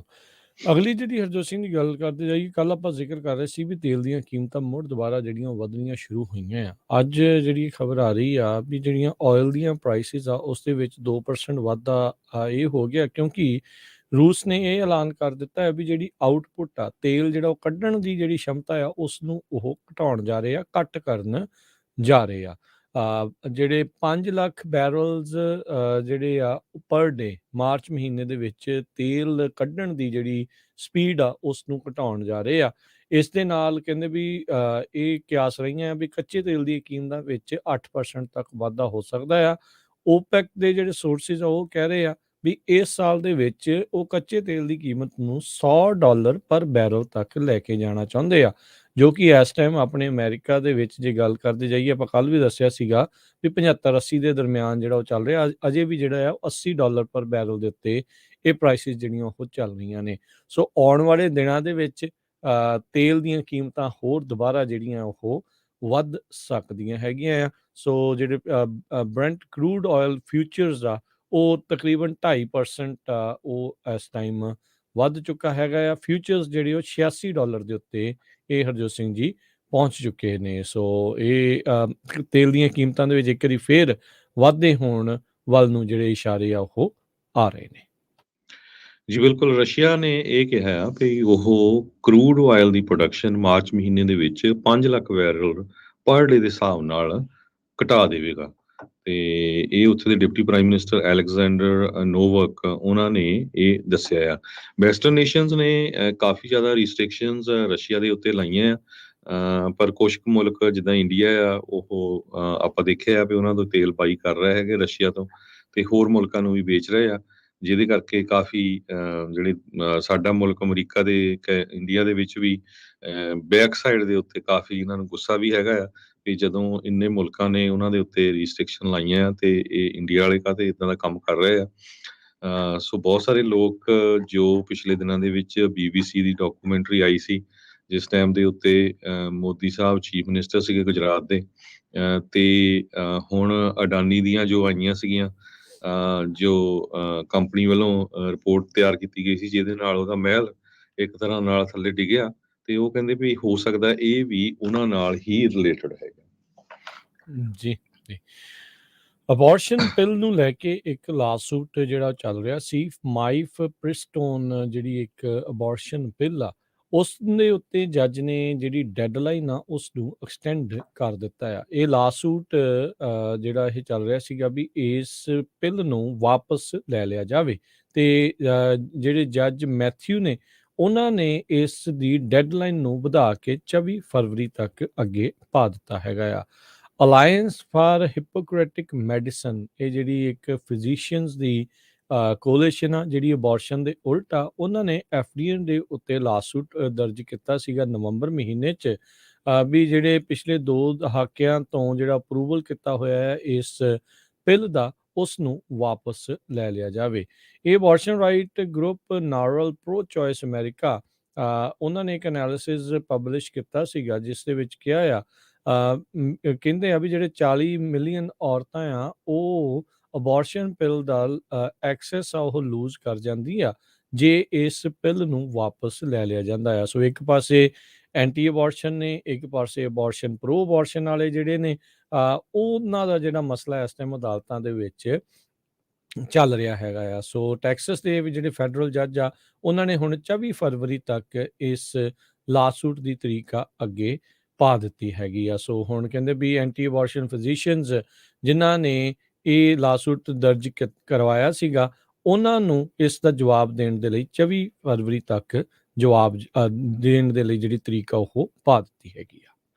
ਜੀ, ਅਗਲੀ ਖਬਰ ਵੱਲ ਚਲੀਏ। ਕਹਿੰਦੇ ਪਈ US ਦਾ ਜੋ ਸਦਰਨ ਬਾਰਡਰ ਆ ਉਹਦੇ ਤੇ ਚਾਈਨੀਜ਼ ਮੂਲ ਦੇ ਜੋ ਮਾਈਗ੍ਰੈਂਟ ਆ ਉਹ ਬਹੁਤ ਵੱਡੀ ਗਿਣਤੀ 'ਚ ਫੜੇ ਜਾ ਰਹੇ ਹੈਗੇ ਆ। 700% ਇਨਕਰੀਜ਼ ਹੋਇਆ ਹੈ ਚਾਈਨੀਜ਼ ਮੂਲ ਦੇ ਜੋ ਇਲੀਗਲ ਜਾਂ ਅਨਡਾਕੂਮੈਂਟਡ ਲੋਕ ਆ ਅਮਰੀਕਾ ਦੇ ਵਿੱਚ ਐਂਟਰ ਕਰਨ ਦੀ ਕੋਸ਼ਿਸ਼ ਕਰ ਰਹੇ, ਉਹਨਾਂ ਦੀ ਫੰਡ ਦੀ ਪਰਸੈਂਟੇਜ ਇਹ ਆ ਰਹੀ ਆ। ਕਸਟਮ ਤੇ ਬਾਰਡਰ ਪ੍ਰੋਟੈਕਸ਼ਨ ਨੇ ਇਹ ਕਿਹਾ ਵੀ 1862 ਦੇ ਕਰੀਬ ਚਾਈਨੀਜ਼ ਮੂਲ ਦੇ ਨੈਸ਼ਨਲਸ ਜੋ US ਮੈਕਸੀਕੋ ਬਾਰਡਰ ਤੇ ਪਿਛਲਾ ਜਿਹੜਾ ਕੁਆਟਰ ਸੀ 2022 ਦਾ ਉਹਦੇ ਵਿੱਚ ਐਂਟਰ ਕਰਨ ਦੀ ਕੋਸ਼ਿਸ਼ ਕਰ ਰਹੇ ਸੀ ਤੇ ਜਦੋਂ ਉਹਨਾਂ ਨੂੰ ਅਰੈਸਟ ਕੀਤਾ ਗਿਆ। 229 ਮਾਈਗ੍ਰੈਂਟਸ ਸਦਰਨ ਬਾਰਡਰ ਤੋਂ ਸਨ 2021 ਦੇ ਵਿੱਚ ਅਰੈਸਟ ਕੀਤੇ ਗਏ ਸੀ। ਸੋ ਇਹ ਬਹੁਤ ਵੱਡਾ ਫਿਗਰ ਆ। 2021 ਚ 229 ਸੀ, 2022 ਚ 1862 ਹੋ ਗਏ ਹੈਗੇ ਆ। ਕਹਿੰਦੇ ਵੀ ਇੰਨੀ ਜ਼ਿਆਦਾ ਗਿਣਤੀ ਜਿਹੜੀ ਵਧਣ ਦਾ ਕਾਰਨ ਉਹਦੇ ਕਰਕੇ ਹੁਣ ਜੋ ਅਮਰੀਕਾ ਦੀ ਇੰਟੈਲੀਜੈਂਸ ਆ ਉਹ ਸ਼ੱਕ ਵੀ ਕਰ ਰਹੀ ਹੈਗੀ ਆ ਵੀ ਹੋ ਸਕਦਾ ਇਹਦੇ ਵਿੱਚ ਚਾਈਨਾ ਦੇ ਸਿਪਾਹੀ ਵੀ ਐਜ਼ ਏ ਅਨਡਾਕੂਮੈਂਟਡ ਬਣ ਕੇ ਐਂਟਰ ਹੁੰਦੇ ਹੋਣ। ਪਿਛਲੇ ਦਿਨਾਂ ਦੇ ਵਿੱਚ ਬਲੂਨ ਨੂੰ ਲੈ ਕੇ ਆਪਾਂ ਦੇਖਿਆ ਆ ਵੀ USA ਦਾ ਤੇ ਅਮਰੀਕਾ ਦਾ ਕਾਫੀ ਜ਼ਿਆਦਾ ਰੌਲਾ ਪਿਆ ਹੈਗਾ ਆ। ਰੀਓ ਗ੍ਰਾਂਡੇ ਜੋ ਟੈਕਸਸ ਦਾ ਬਾਰਡਰ ਹੈਗਾ ਉਸ ਬਾਰਡਰ ਤੋਂ ਵੱਡੀ ਗਿਣਤੀ ਦੇ ਵਿੱਚ ਚਾਈਨੀਜ਼ ਮੂਲ ਦੇ ਲੋਕ ਐਂਟਰ ਹੋ ਰਹੇ ਹੈਗੇ ਆ। ਕਹਿੰਦੇ ਵੀ ਉਹਨਾਂ ਚੋਂ ਜਿਹੜੇ 15 ਨੈਸ਼ਨਲ ਫੜੇ ਗਏ ਸੀ ਉਹਨਾਂ ਦੀ ਮੋਸਟਲੀ ਏਜ 20 ਤੋਂ ਲੈ ਕੇ 50 ਦੇ ਵਿੱਚ ਹੈਗੀ ਆ। Department of Homeland Security Rio Grande Valley Sector ਦੇ ਉਹਨਾਂ ਨੇ ਦੱਸਿਆ ਹੈ ਵੀ ਉਹਨਾਂ ਜੋ ਅਰੈਸਟ ਕੀਤੇ ਗਏ ਆ ਉਹਨਾਂ ਵੱਲੋਂ ਹਿਊਮਨ ਸਮਗਲਰਸ ਨੂੰ ਉਹਨਾਂ ਨੇ $35,000 ਦਿੱਤਾ ਹੈਗਾ ਆ। ਸੋ ਇਹ ਆਪਾਂ ਦੇਖਦੇ ਹਾਂ multi billion trillion dollar business ਹੈਗਾ ਆ human smuggling the. Department of Homeland security ਨੇ ਦੱਸਿਆ ਆ ਵੀ ਚਾਈਨੀਜ਼ ਨੈਸ਼ਨਲ ਜੋ ਆ ਟਿਪੀਕਲੀ ਉਹਨਾਂ ਦੀਆਂ ਜੋ ਐਪਲੀਕੇਸ਼ਨਾਂ ਹੁੰਦੀਆਂ ਉਹ ਐਕਸਪਾਈਡਾਈਟ ਕੀਤੀਆਂ ਜਾਂਦੀਆਂ ਰਿਮੂਵਲ ਦੇ ਲਈ, ਅਨਲੈਸ ਕਿ ਉਹਨਾਂ ਦਾ ਬਹੁਤ ਜ਼ਿਆਦਾ ਕੋਈ ਕ੍ਰੈਡੀਬਲ ਫੀਅਰ ਹੋਵੇ ਪ੍ਰੋਸੀਕਿਊਸ਼ਨ ਦਾ ਚਾਈਨਾ ਦੇ ਵਿੱਚ। ਸੋ ਜੋ ਅਸਾਈਲਮ ਦੇਖ ਰਹੇ ਹੁੰਦੇ ਆ, ਜਿਉਂ ਮੰਗ ਰਹੇ ਆ ਅਸਾਈਲਮ USA ਦੇ ਵਿੱਚ, ਉਹਨਾਂ ਦੀ ਕੰਡੀਸ਼ਨ ਨੂੰ ਦੇਖ ਕੇ ਵੀ ਕਿੰਨਾ ਕੁ ਉਹਨਾਂ ਨੂੰ ਜਿਹੜਾ ਖਤਰਾ ਹੈਗਾ, ਉਹਨਾਂ ਨੂੰ ਛੱਡ ਦਿੱਤਾ ਜਾਂਦਾ ਤੇ ਕੋਰਟ ਦੀ ਡੇਟ ਦੇ ਦਿੱਤੀ ਜਾਂਦੀ ਆ ਇਮੀਗ੍ਰੇਸ਼ਨ ਹੀਅਰਿੰਗ ਦੇ ਸਾਹਮਣੇ। ਜਦੋਂ ਤੋਂ ਪ੍ਰੈਜ਼ੀਡੈਂਟ ਜੋ ਬਾਈਡਨ ਹੁਣਾਂ ਨੇ ਆਫਿਸ ਲਿਆ ਜਨਵਰੀ 2021 ਤੋਂ, ਕਹਿੰਦੇ ਭਈ ਇਲੀਗਲ ਇਮੀਗ੍ਰੈਂਟਸ ਦੀ ਐਂਟਰੀ ਬਹੁਤ ਵੱਡੀ ਗਿਣਤੀ ਦੇ ਵਿੱਚ ਹੋਈ ਆ। ਇੰਨੀ ਅੱਜ ਤੱਕ ਅਮਰੀਕਾ ਦੇ ਇਤਿਹਾਸ ਦੇ ਵਿੱਚ ਉਨੇ ਸ਼ਾਰਟ ਸਮੇਂ ਦੇ ਦੌਰਾਨ ਨਹੀਂ ਹੋਈ ਹੈਗੀ। ਡਿਪਾਰਟਮੈਂਟ ਆਫ ਹੋਮਲੈਂਡ ਸਿਕਿਉਰਿਟੀ, ਜਿਸ ਤਰ੍ਹਾਂ ਮੈਂ ਪਹਿਲਾਂ ਵੀ ਦੱਸਿਆ ਆ, ਪੋਟੈਂਸ਼ੀਅਲ ਸਪਾਈਜ਼ ਜਿਹੜੇ ਚਾਈਨਾ ਤੋਂ, ਉਹ ਕਹਿੰਦੇ ਵੀ ਹੋ ਸਕਦੇ ਸਪਾਈਜ਼ ਵੀ ਹੋਣ ਇਲੀਗਲ ਬਣ ਕੇ ਆਏ, ਉਹਨਾਂ ਦੇ ਉੱਤੇ ਅੱਖ ਰੱਖ ਰਿਹਾ ਹੈਗਾ। ਜੀ ਬਿਲਕੁਲ। ਅਗਲੀ ਜਿਹੜੀ ਗੱਲ ਕਰਦੇ ਜਾਈਏ, ਇਸ ਟਾਈਮ ਜਿਹੜੇ ਜਾਰਜ ਸੈਂਟੋਸ ਕਾਂਗਰਸ ਦੇ ਜਿਹੜੇ ਮੈਂਬਰ ਨਵੇਂ ਚੁਣੇ ਗਏ ਆ, ਜਿਨ੍ਹਾਂ ਦੇ ਉੱਤੇ ਕਈ ਤਰੀਕੇ ਦੇ ਹੋਰ ਦੋਸ਼ ਚੱਲ ਰਹੇ ਆ। ਇਸੇ ਦੌਰਾਨ ਇੱਕ ਹੁਣ ਨਵਾਂ ਦੋਸ਼ ਉਸ ਉੱਤੇ ਜਿਹੜਾ ਲੱਗਾ ਆ, ਐਮਿਸ਼ ਕੰਟਰੀ ਦੇ ਜਿਹੜੇ ਫਾਰਮਰ ਆ, ਕਿਸਾਨ ਆ, ਜਿਹੜੇ ਬਰੀਡਰ ਸੀਗੇ, ਕੁੱਤੇ ਜਿਹੜੇ ਬਰੀਡ ਕਰਦੇ ਸੀ, ਹੁਣ ਉਹਨਾਂ ਨੇ ਦੋਸ਼ ਲਾਏ ਆ ਵੀ 4 ਗੋਲਡਨ ਰਿਟਰੀਵਰ ਉਹਨਾਂ ਦੇ ਕੋਲੋਂ ਲੈ ਗਏ ਤੇ ਜਿਹੜੇ ਚੈੱਕ ਦਿੱਤੇ ਆ ਉਹ ਬਾਉਂਸ ਕਰ ਗਏ। ਸੋ 2017 ਦਾ ਜਿਹੜਾ ਇਹ ਮਸਲਾ ਸਾਹਮਣੇ ਜਿਹੜਾ ਉਹ ਆਇਆ ਆ, ਤੇ ਕਹਿੰਦੇ ਵੀ ਇਸ ਦੇ ਕਰਕੇ ਇਸ ਉੱਤੇ ਕ੍ਰਿਮੀਨਲ ਚਾਰजेस ਵੀ ਜਿਹੜੇ ਉਹ ਲਗਾਏ ਗਏ ਸੀ। $5000 ਦਾ ਵੀ ਜਿਹੜਾ ਘਪਲਾ ਆ, ਇਹ ਕਾਂਗਰਸਮੈਨ ਉਹਨਾਂ ਦੇ ਨਾਲ ਕਰ ਗਿਆ ਸੀਗਾ। ਸੋ ਇੱਕ ਜਿਹੜਾ ਫਾਰਮਰ ਆ, ਉਹਨੇ ਇੰਟਰਵਿਊ ਦੇ ਵਿੱਚ ਆ ਕੇ ਇਹ ਚੀਜ਼ਾਂ ਜਿਹੜੀਆਂ ਹੁਣ ਸਾਹਮਣੇ ਜਿਹੜੀਆਂ ਉਹ ਦੱਸੀਆਂ ਹੈਗੀਆਂ ਆ। ਸੋ ਇਸ ਦੇ ਉੱਤੇ ਆਲਰੇਡੀ ਜਿਹੜੇ ਹਰਜੋਤ ਸਿੰਘ ਜੀ ਹੋਰ ਵੀ ਫਰਾਡ ਦੇ ਚਾਰजेस ਜਿਹੜੇ ਚੱਲ ਰਹੇ ਆ। ਬਾਕੀ ਜਿਹੜੇ ਆਪਣੀ ਰੈਜ਼ਿਊਮੇ ਨੂੰ ਉਹਨੇ ਵਧਾ ਚੜਾ ਕੇ ਜਿਹੜਾ ਦੱਸਣ ਦਾ, ਐਥਿਕਸ ਕਮੇਟੀ ਦੀ ਜਿਹੜੀ ਆ ਉਹ ਉਸ ਦੇ ਉੱਤੇ ਜਾਂਚ ਜਿਹੜੀ ਉਹ ਚੱਲ ਰਹੀ ਆ। ਸੋ ਲੱਗ ਇੱਦਾਂ ਰਿਹਾ ਹਰਜੋਤ ਸਿੰਘ ਜੀ, ਇਸ ਦਾ ਭਵਿੱਖ ਕੋਈ ਬਹੁਤਾ ਚੰਗਾ ਨਹੀਂ ਹੈਗਾ। ਕਾਂਗਰਸ ਦੇ ਵਿੱਚ ਬਹੁਤ ਹੀ ਜ਼ਿਆਦਾ ਵਿਵਾਦਾਂ ਦੇ ਵਿੱਚ ਆਉਣ ਤੋਂ ਪਹਿਲਾਂ ਹੀ, ਸਹੁੰ ਚੱਕਣ ਤੋਂ ਪਹਿਲਾਂ ਹੀ ਜਿਹੜਾ ਆ ਉਹ ਜਾਰਜ ਸੈਂਟੋਸ ਇਸ ਦੇ ਵਿੱਚ ਘਿਰ ਚੁੱਕਾ ਹੈਗਾ ਆ। ਸੋ ਉਹਨਾਂ ਨੇ ਜਿਹੜੇ ਬਾਉਂਸ ਹੋਏ ਚੈੱਕ ਆ, ਉਹ ਵੀ ਜਿਹੜੇ ਹੁਣ ਨਸ਼ਰ ਆ ਮੀਡੀਆ ਦੇ ਵਿੱਚ ਕਰ ਦਿੱਤੇ ਹੈਗੇ ਆ। ਤੇ ਇੱਕ ਹੋਰ ਨਵਾਂ ਵਿਵਾਦ ਜਿਹੜਾ ਹਰਜੋਤ ਸਿੰਘ ਜੀ ਕਹਿ ਸਕਦੇ ਆ, ਜਾਰਜ ਸੈਂਟੋਸ ਦੇ ਨਾਲ ਜੁੜ ਗਿਆ ਹੈਗਾ ਆ। ਜੀ, ਇੱਕ US ਦੇ ਜੱਜ ਨੇ ਹੁਣ ਇਹ ਡੇਟ ਜਿਹੜੀ ਆ, ਉਹਦੀ ਡੈਡਲਾਈਨ ਸੀਗੀ ਫਰਵਰੀ 24, ਜਿਹਦੇ ਵਿੱਚ ਇੱਕ ਲਾਸੂਟ ਫਾਈਲ ਕੀਤਾ ਗਿਆ ਸੀ ਵੀ ਜੋ ਅਬੋਰਸ਼ਨ ਬਿੱਲ ਮਾਈਫ ਪ੍ਰਿਸਟਨ ਆ, ਉਸ ਨੂੰ ਪੁੱਲ ਕਰ ਲਿਆ ਜਾਵੇ। ਉਹ ਜੋ ਡੈਡਲਾਈਨ ਆ, ਉਹਦੇ ਉਸ ਨੂੰ ਫਰਵਰੀ 24 ਤੱਕ ਐਕਸਟੈਂਡ ਕਰ ਦਿੱਤਾ ਗਿਆ ਹੈਗਾ ਆ। ਜੀ ਜੀ ਬਿਲਕੁਲ। ਅਗਲੀ ਜਿਹੜੀ ਹਰਜੋਤ ਸਿੰਘ ਦੀ ਗੱਲ ਕਰਦੇ ਜਾਈਏ, ਪੈਂਟਾਗਨ ਨੇ ਜਿਹੜਾ ਇਹ ਐਲਾਨ ਕੀਤਾ ਆ ਵੀ ਜਿਹੜੇ ਯੂਕਰੇਨ ਦੇ ਵਿੱਚ ਉਹਨਾਂ ਦੇ ਟੌਪ ਸੀਕ੍ਰੇਟ ਪ੍ਰੋਗਰਾਮ ਸੀ, ਉਹਨਾਂ ਨੂੰ ਮੁੜ ਦੁਬਾਰਾ ਚਾਲੂ ਕਰਨ ਜਾ ਰਹੇ ਆ। ਇਹ ਜਿਹੜੇ ਪ੍ਰੋਗਰਾਮ, ਇਸ ਦੇ ਵਿੱਚ ਇਹ ਡਾਇਰੈਕਟ ਨਜ਼ਰ ਰੱਖਣਗੇ ਰਸ਼ੀਅਨ ਜਿਹੜੀਆਂ ਮੂਵਮੈਂਟਸ ਆ ਉਹਨਾਂ ਦੇ ਉੱਤੇ, ਤੇ ਜਿਹੜੀ ਡਿਸਇਨਫੋਰਮੇਸ਼ਨ ਕਹਿੰਦੇ ਉੱਥੇ ਫੈਲਾਈ ਜਾ ਰਹੀ ਆ, ਰੂਸ ਤੇ ਯੂਕਰੇਨ ਦੀ ਜਿਹੜੀ ਜੰਗ ਚੱਲ ਰਹੀ ਆ, ਉਸ ਨੂੰ ਲੈ ਕੇ ਉਸ ਨੂੰ ਉਹ ਕਾਊਂਟਰ ਕਰਨਾ ਚਾਹੁੰਦੇ ਆ। ਇਹ ਸੋਚ ਰਿਹਾ ਵੀ ਕੀਤਾ ਜਾਵੇ। ਕਹਿੰਦੇ ਵੀ ਅਪਰੂਵਲ ਦੀ ਇਹਨਾਂ ਨੂੰ ਭਾਲ ਹੈਗੀ ਆ। US ਸਪੈਸ਼ਲ ਆਪਰੇਸ਼ਨ ਟਰੂਪਸ ਜਿਹੜੇ ਆ, ਉਹਨਾਂ ਨੂੰ ਯੂਕਰੇਨ ਦੇ ਵਿੱਚ ਐਜ਼ ਆਪਰੇਟਿਵਸ ਇੰਪਲੋਏ ਕੀਤਾ ਜਾ ਸਕਦਾ ਹੈ। ਪੈਂਟਾਗਨ ਨੇ ਕਾਂਗਰਸ ਨੂੰ ਇਹ ਗੁਹਾਰ ਜਿਹੜੀ ਆ ਉਹ ਹੁਣ ਲਾਈ ਆ ਵੀ ਭਾਈ ਸਾਨੂੰ ਫੰਡਿੰਗ ਜਿਹੜੀ ਆ ਇਹ ਟੌਪ ਸੀਕ੍ਰੇਟ ਪ੍ਰੋਗਰਾਮਸ ਦੇ ਲਈ ਦੇ ਦਿੱਤੀ ਜਾਵੇ। ਯੂਕਰੇਨ ਦੇ ਵਿੱਚ ਜਿਹੜੇ ਪ੍ਰੋਗਰਾਮ ਪਹਿਲਾਂ ਚੱਲ ਰਹੇ ਸੀ, ਰਸ਼ੀਅਨ ਇਨਵੇਜਨ ਤੋਂ ਪਹਿਲਾਂ ਇਹਨਾਂ ਨੂੰ ਸਸਪੈਂਡ ਜਿਹੜਾ ਉਹ ਕਰ ਦਿੱਤਾ ਗਿਆ ਸੀਗਾ। ਕਹਿੰਦੇ ਵੀ ਜੇ ਹੁਣ ਇਹ ਅਪਰੂਵ ਹੁੰਦੀ ਆ ਤੇ ਅਮਰੀਕਨ ਸਪੈਸ਼ਲ ਆਪਰੇਸ਼ਨ ਟਰੂਪਸ ਆ ਉੱਥੇ ਜਾ ਸਕਦੇ ਨੇ। ਕਹਿੰਦੇ ਵੀ ਫਾਲ ਦੇ ਵਿੱਚ ਉਹ ਜਾਂ ਉਸ ਤੋਂ ਪਹਿਲਾਂ ਇਸ ਦਾ ਜਿਹੜਾ ਫੈਸਲਾ ਆਉਣਾ ਕੋਈ ਬਹੁਤਾ ਸੰਭਵ ਨਹੀਂ ਹੈਗਾ। ਸਮਾਂ ਜਿਹੜਾ ਉਹ ਲੱਗ ਸਕਦਾ ਆ।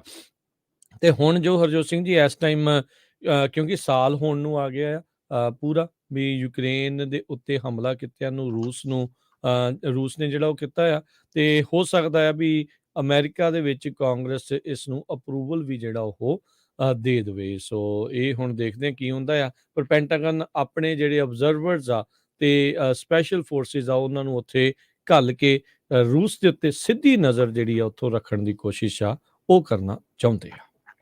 ਅਗਲੀ ਖਬਰ ਸਾਊਥ ਅਫਰੀਕਾ ਤੋਂ ਆ ਰਹੀ ਆ। ਸਾਊਥ ਅਫਰੀਕਾ ਦੇ ਵਿੱਚ ਜੋ ਇਲੈਕਟ੍ਰਿਸਿਟੀ ਆ, એનર્ਜੀ ਆ, ਉਹਨੂੰ ਲੈ ਕੇ ਇੰਨਾ ਜ਼ਿਆਦਾ ਜਿਹੜਾ ਨੁਕਸਾਨ ਹੋ ਰਿਹਾ, ਤੇ ਉੱਥੇ ਦੇ ਜੋ ਪ੍ਰੈਜ਼ੀਡੈਂਟ ਆ ਸਾਈਰਿਲ ਰਾਮਾਫੋਸਾ, ਉਹਨਾਂ ਨੇ national state of disaster declare ਕਰ ਦਿੱਤਾ ਆ। ਕਹਿੰਦੇ ਵੀ ਸਾਊਥ ਅਫਰੀਕਾ ਦੀ ਇਕੋਨਮੀ ਦੇ ਉੱਤੇ ਬਹੁਤ ਵੱਡਾ ਇਹਦਾ ਜਿਹੜਾ ਅਸਰ ਪੈਣ ਜਾ ਰਿਹਾ ਹੈਗਾ। ਕਈ ਵਾਰੀ ਕਹਿੰਦੇ 12-12 ਘੰਟਿਆਂ ਦਾ ਜੋ ਬਿਜਲੀ ਦਾ ਕੱਟ ਸਾਊਥ ਅਫਰੀਕਾ ਦੇ ਵਿੱਚ ਹੁੰਦਾ ਆ, ਤੇ ਜੋ ਲੋਕ ਮੌਰਜ ਦੇ ਵਿੱਚ ਰੱਖੇ ਜਾਂਦੇ ਆ, ਜਿੱਥੇ ਫਿਊਨਰਲ ਹੁੰਦੇ ਆ ਮੋਰਚਰੀ ਦੇ ਵਿੱਚ, ਉਹਨਾਂ ਨੂੰ ਕਿਹਾ ਵੀ ਇਮੀਡੀਏਟਲੀ ਤੁਸੀਂ ਜਿਹੜਾ ਆ ਫਿਊਨਰਲ ਕਰ ਦਿਓ, ਤੇ ਕਿਉਂਕਿ ਬੋਡੀਜ਼ ਜਿਹੜੀਆਂ ਆ ਉਹ ਡੀਕੰਪੋਜ਼ ਹੋ ਰਹੀਆਂ ਆ। ਸਾਊਥ ਅਫਰੀਕਾ ਦੀ ਇਸ ਵੇਲੇ ਕੰਡੀਸ਼ਨ ਇਹ ਆ ਵੀ 33% ਅਨਪਲਾਇਮੈਂਟ ਆ ਉੱਥੇ, ਤੇ ਤੁਸੀਂ ਅੰਦਾਜ਼ਾ ਲਾ ਲਓ ਵੀ ਬਹੁਤ ਹੀ ਜਿਹੜਾ ਬੁਰਾ ਹਾਲ ਆ। ਸਾਊਥ ਅਫਰੀਕਾ ਦੀ GDP ਜੋ ਆ ਪਿਛਲੇ ਸਾਲ ਨਾਲੋਂ ਵੀ ਅੱਧੀ ਰਹਿ ਗਈ ਆ, ਤੇ ਇੰਟਰਨੈਸ਼ਨਲ ਮੋਨੀਟਰੀ ਫੰਡ ਦੇ ਹਿਸਾਬ ਦੇ ਨਾਲ ਕਹਿੰਦੇ ਵੀ ਸਿਰਫ 1.2% ਹੀ ਜੋ ਉੱਥੇ ਦਾ GDP ਆ ਉਸ ਨੂੰ ਫੋਰਕਾਸਟ ਕੀਤਾ ਗਿਆ ਹੈਗਾ। ਜੀ, ਤੇ ਹਰਜੋਤ ਸਿੰਘ ਜੀ, ਆਪਾਂ ਇੱਥੇ ਇੱਕ ਬ੍ਰੇਕ ਲਾ ਲੈਂਦੇ ਹਾਂ। ਬ੍ਰੇਕ ਤੋਂ ਬਾਅਦ 'ਚ ਮੁੜ ਕੇ ਫਿਰ ਵਾਪਸ ਹਾਜ਼ਰ ਆਉਂਦੇ ਹਾਂ, ਤੇ ਖਬਰਾਂ ਦਾ ਜਿਹੜਾ ਸਿਲਸਿਲਾ ਆ ਉਹ ਜਾਰੀ ਰਹੇਗਾ। ਇਕੋਨਮੀ ਦੇ ਨਾਲ ਵੀ ਸੰਬੰਧਿਤ ਖਬਰਾਂ ਦੇ ਉੱਤੇ ਆਪਾਂ ਨਜ਼ਰ ਮਾਰਾਂਗੇ। ਜੁੜੇ ਰਹੋ ਇੱਦਾਂ ਹੀ ਪੰਜਾਬੀ ਰੇਡੀਓ USA ਦੇ ਨਾਲ। ਜੀ।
ਪੰਜਾਬੀ ਰੇਡੀਓ USA ਸੁਣ ਰਹੇ ਸਾਰੇ ਸਰੋਤਿਆਂ ਨੂੰ ਇੱਕ ਵਾਰੀ ਫਿਰ ਨਿੱਘੀ ਜੀ ਆਇਆਂ ਨੂੰ ਸਭ ਦਾ ਸਵਾਗਤ ਹੈ। ਸਰੋਤਿਓ ਪ੍ਰੋਗਰਾਮ ਚੱਲ ਰਿਹਾ ਜੀ ਆਪਣਾ ਇਸ ਮੌਕੇ ਅਪਡੇਟ ਅਮਰੀਕਾ। ਹਰਜੋਤ ਸਿੰਘ ਜੀ, ਜੀ ਆਇਆਂ ਨੂੰ ਸਵਾਗਤ ਹੈ। ਸਤਿ ਸ਼੍ਰੀ ਅਕਾਲ ਜੀ। ਸਤਿ ਸ਼੍ਰੀ ਅਕਾਲ, ਧੰਨਵਾਦ ਜੀ ਆਇਆਂ ਨੂੰ।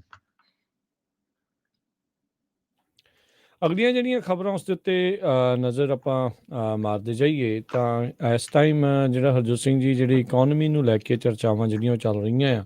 ਕੱਲ ਯਾਹੂ ਨੇ ਇਹ ਐਲਾਨ ਕਰ ਦਿੱਤਾ ਵੀ 20% ਜਿਹੜੇ ਆਪਣੇ EMPLOYEES ਆ ਉਹਨਾਂ ਨੂੰ ਉਹ ਲੇ ਆਫ ਕਰਨ ਜਾ ਰਹੀ ਹੈਗੀ ਆ। ਸੋ ਇਹ ਇੱਕ ਜਿਹੜੀ ਹਰਜੋਤ ਸਿੰਘ ਜੀ ਸਥਿਤੀ ਬੈਡ ਜਿਹੜੀ ਉਹ ਬਣ ਰਹੀ ਆ ਇਕੋਨਮੀ ਨੂੰ ਜਿਹੜਾ ਉਹ ਲੈ ਕੇ।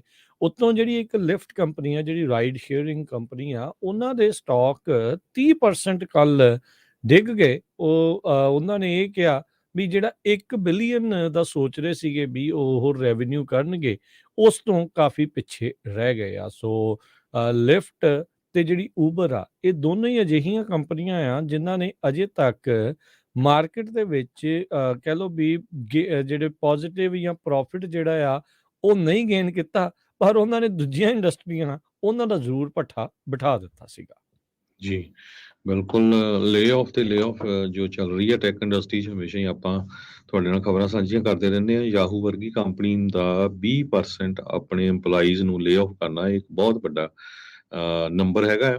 ਸੋ ਇਹ ਇਕੱਲਾ IT ਨਹੀਂ, ਹੋਰ ਇੰਡਸਟਰੀ ਦੇ ਵਿੱਚ ਵੀ ਇੱਕ ਇਕੱਲਾ USA 'ਚ ਨਹੀਂ, ਆਲ ਓਵਰ ਦੀ ਵਰਲਡ ਹੋ ਰਿਹਾ। ਅੱਜ ਮੈਲਬੌਰਨ ਆਸਟ੍ਰੇਲੀਆ ਦੀ ਇੱਕ ਕੰਪਨੀ ਆ ਓਪਨ ਪੇ ਫਾਈਨੈਂਸ ਦੀ, ਉਹਨਾਂ ਨੇ 100% ਦੇ ਕਰੀਬ ਸਾਰੀ ਜਿਹੜੀ ਕੰਪਨੀ ਸ਼ਟ ਡਾਊਨ ਕਰ ਦਿੱਤੀ ਹੈਗੀ ਆ। ਇਸੇ ਤਰ੍ਹਾਂ ਡਬਲਿਨ ਦੇ ਵਿੱਚ 9% ਐਜੂਕੇਸ਼ਨ ਦੇ ਨਾਲ ਰਿਲੇਟਡ ਜੋ ਕੰਪਨੀ ਆ ਉਹਨਾਂ ਨੇ ਲੇ ਆਫ ਕਰ ਦਿੱਤੀ ਆ। ਇੱਕ ਸੈਨਾ ਬੈਨੀਫਿਟਸ ਕਰਕੇ ਆਸਟਨ ਟੈਕਸ ਵਿੱਚ ਆ, ਉਹਨਾਂ ਨੇ 19% ਆਪਣੀ ਵਰਕ ਫੋਰਸ ਨੂੰ ਲੇ ਆਫ ਕੀਤਾ ਆ। ਡੈਲ ਕੰਪਿਊਟਰਸ ਨੇ ਆਸਟਨ 'ਚ 5% ਵਰਕ ਫੋਰਸ ਨੂੰ ਲੇ ਆਫ ਕੀਤਾ ਆ।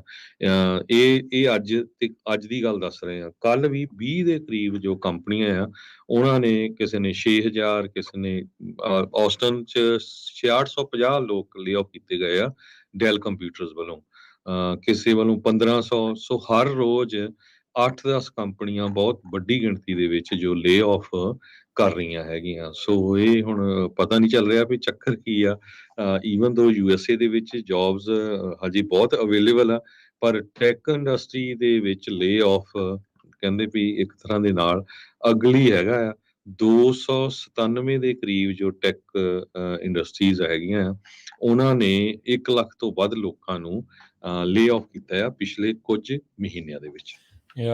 ਬਿਲਕੁਲ ਹਰਜੋਤ ਸਿੰਘ ਜੀ, ਰੀਸੈਂਟਲੀ ਕੁਝ ਦਿਨ ਪਹਿਲਾਂ ADP ਜਿਹੜੀ America the one of the biggest private company ਆ ਜਿਹੜੀ ਪੇਰੋਲ ਰਨ ਕਰਦੀ ਆ, ਉਹਨਾਂ ਨੇ ਕਿਹਾ ਵੀ ਪ੍ਰਾਈਵੇਟ ਪੇਰੋਲ ਗਰੋਥ ਕਾਫੀ ਘਟ ਗਈ ਆ ਜਨਵਰੀ ਮਹੀਨੇ ਦੇ ਵਿੱਚ। ਹਾਇਰਿੰਗ ਦੇ ਉੱਤੇ ਅਸਰ ਜਿਹੜਾ ਆ ਉਹ ਪਿਆ ਹੈਗਾ ਆ।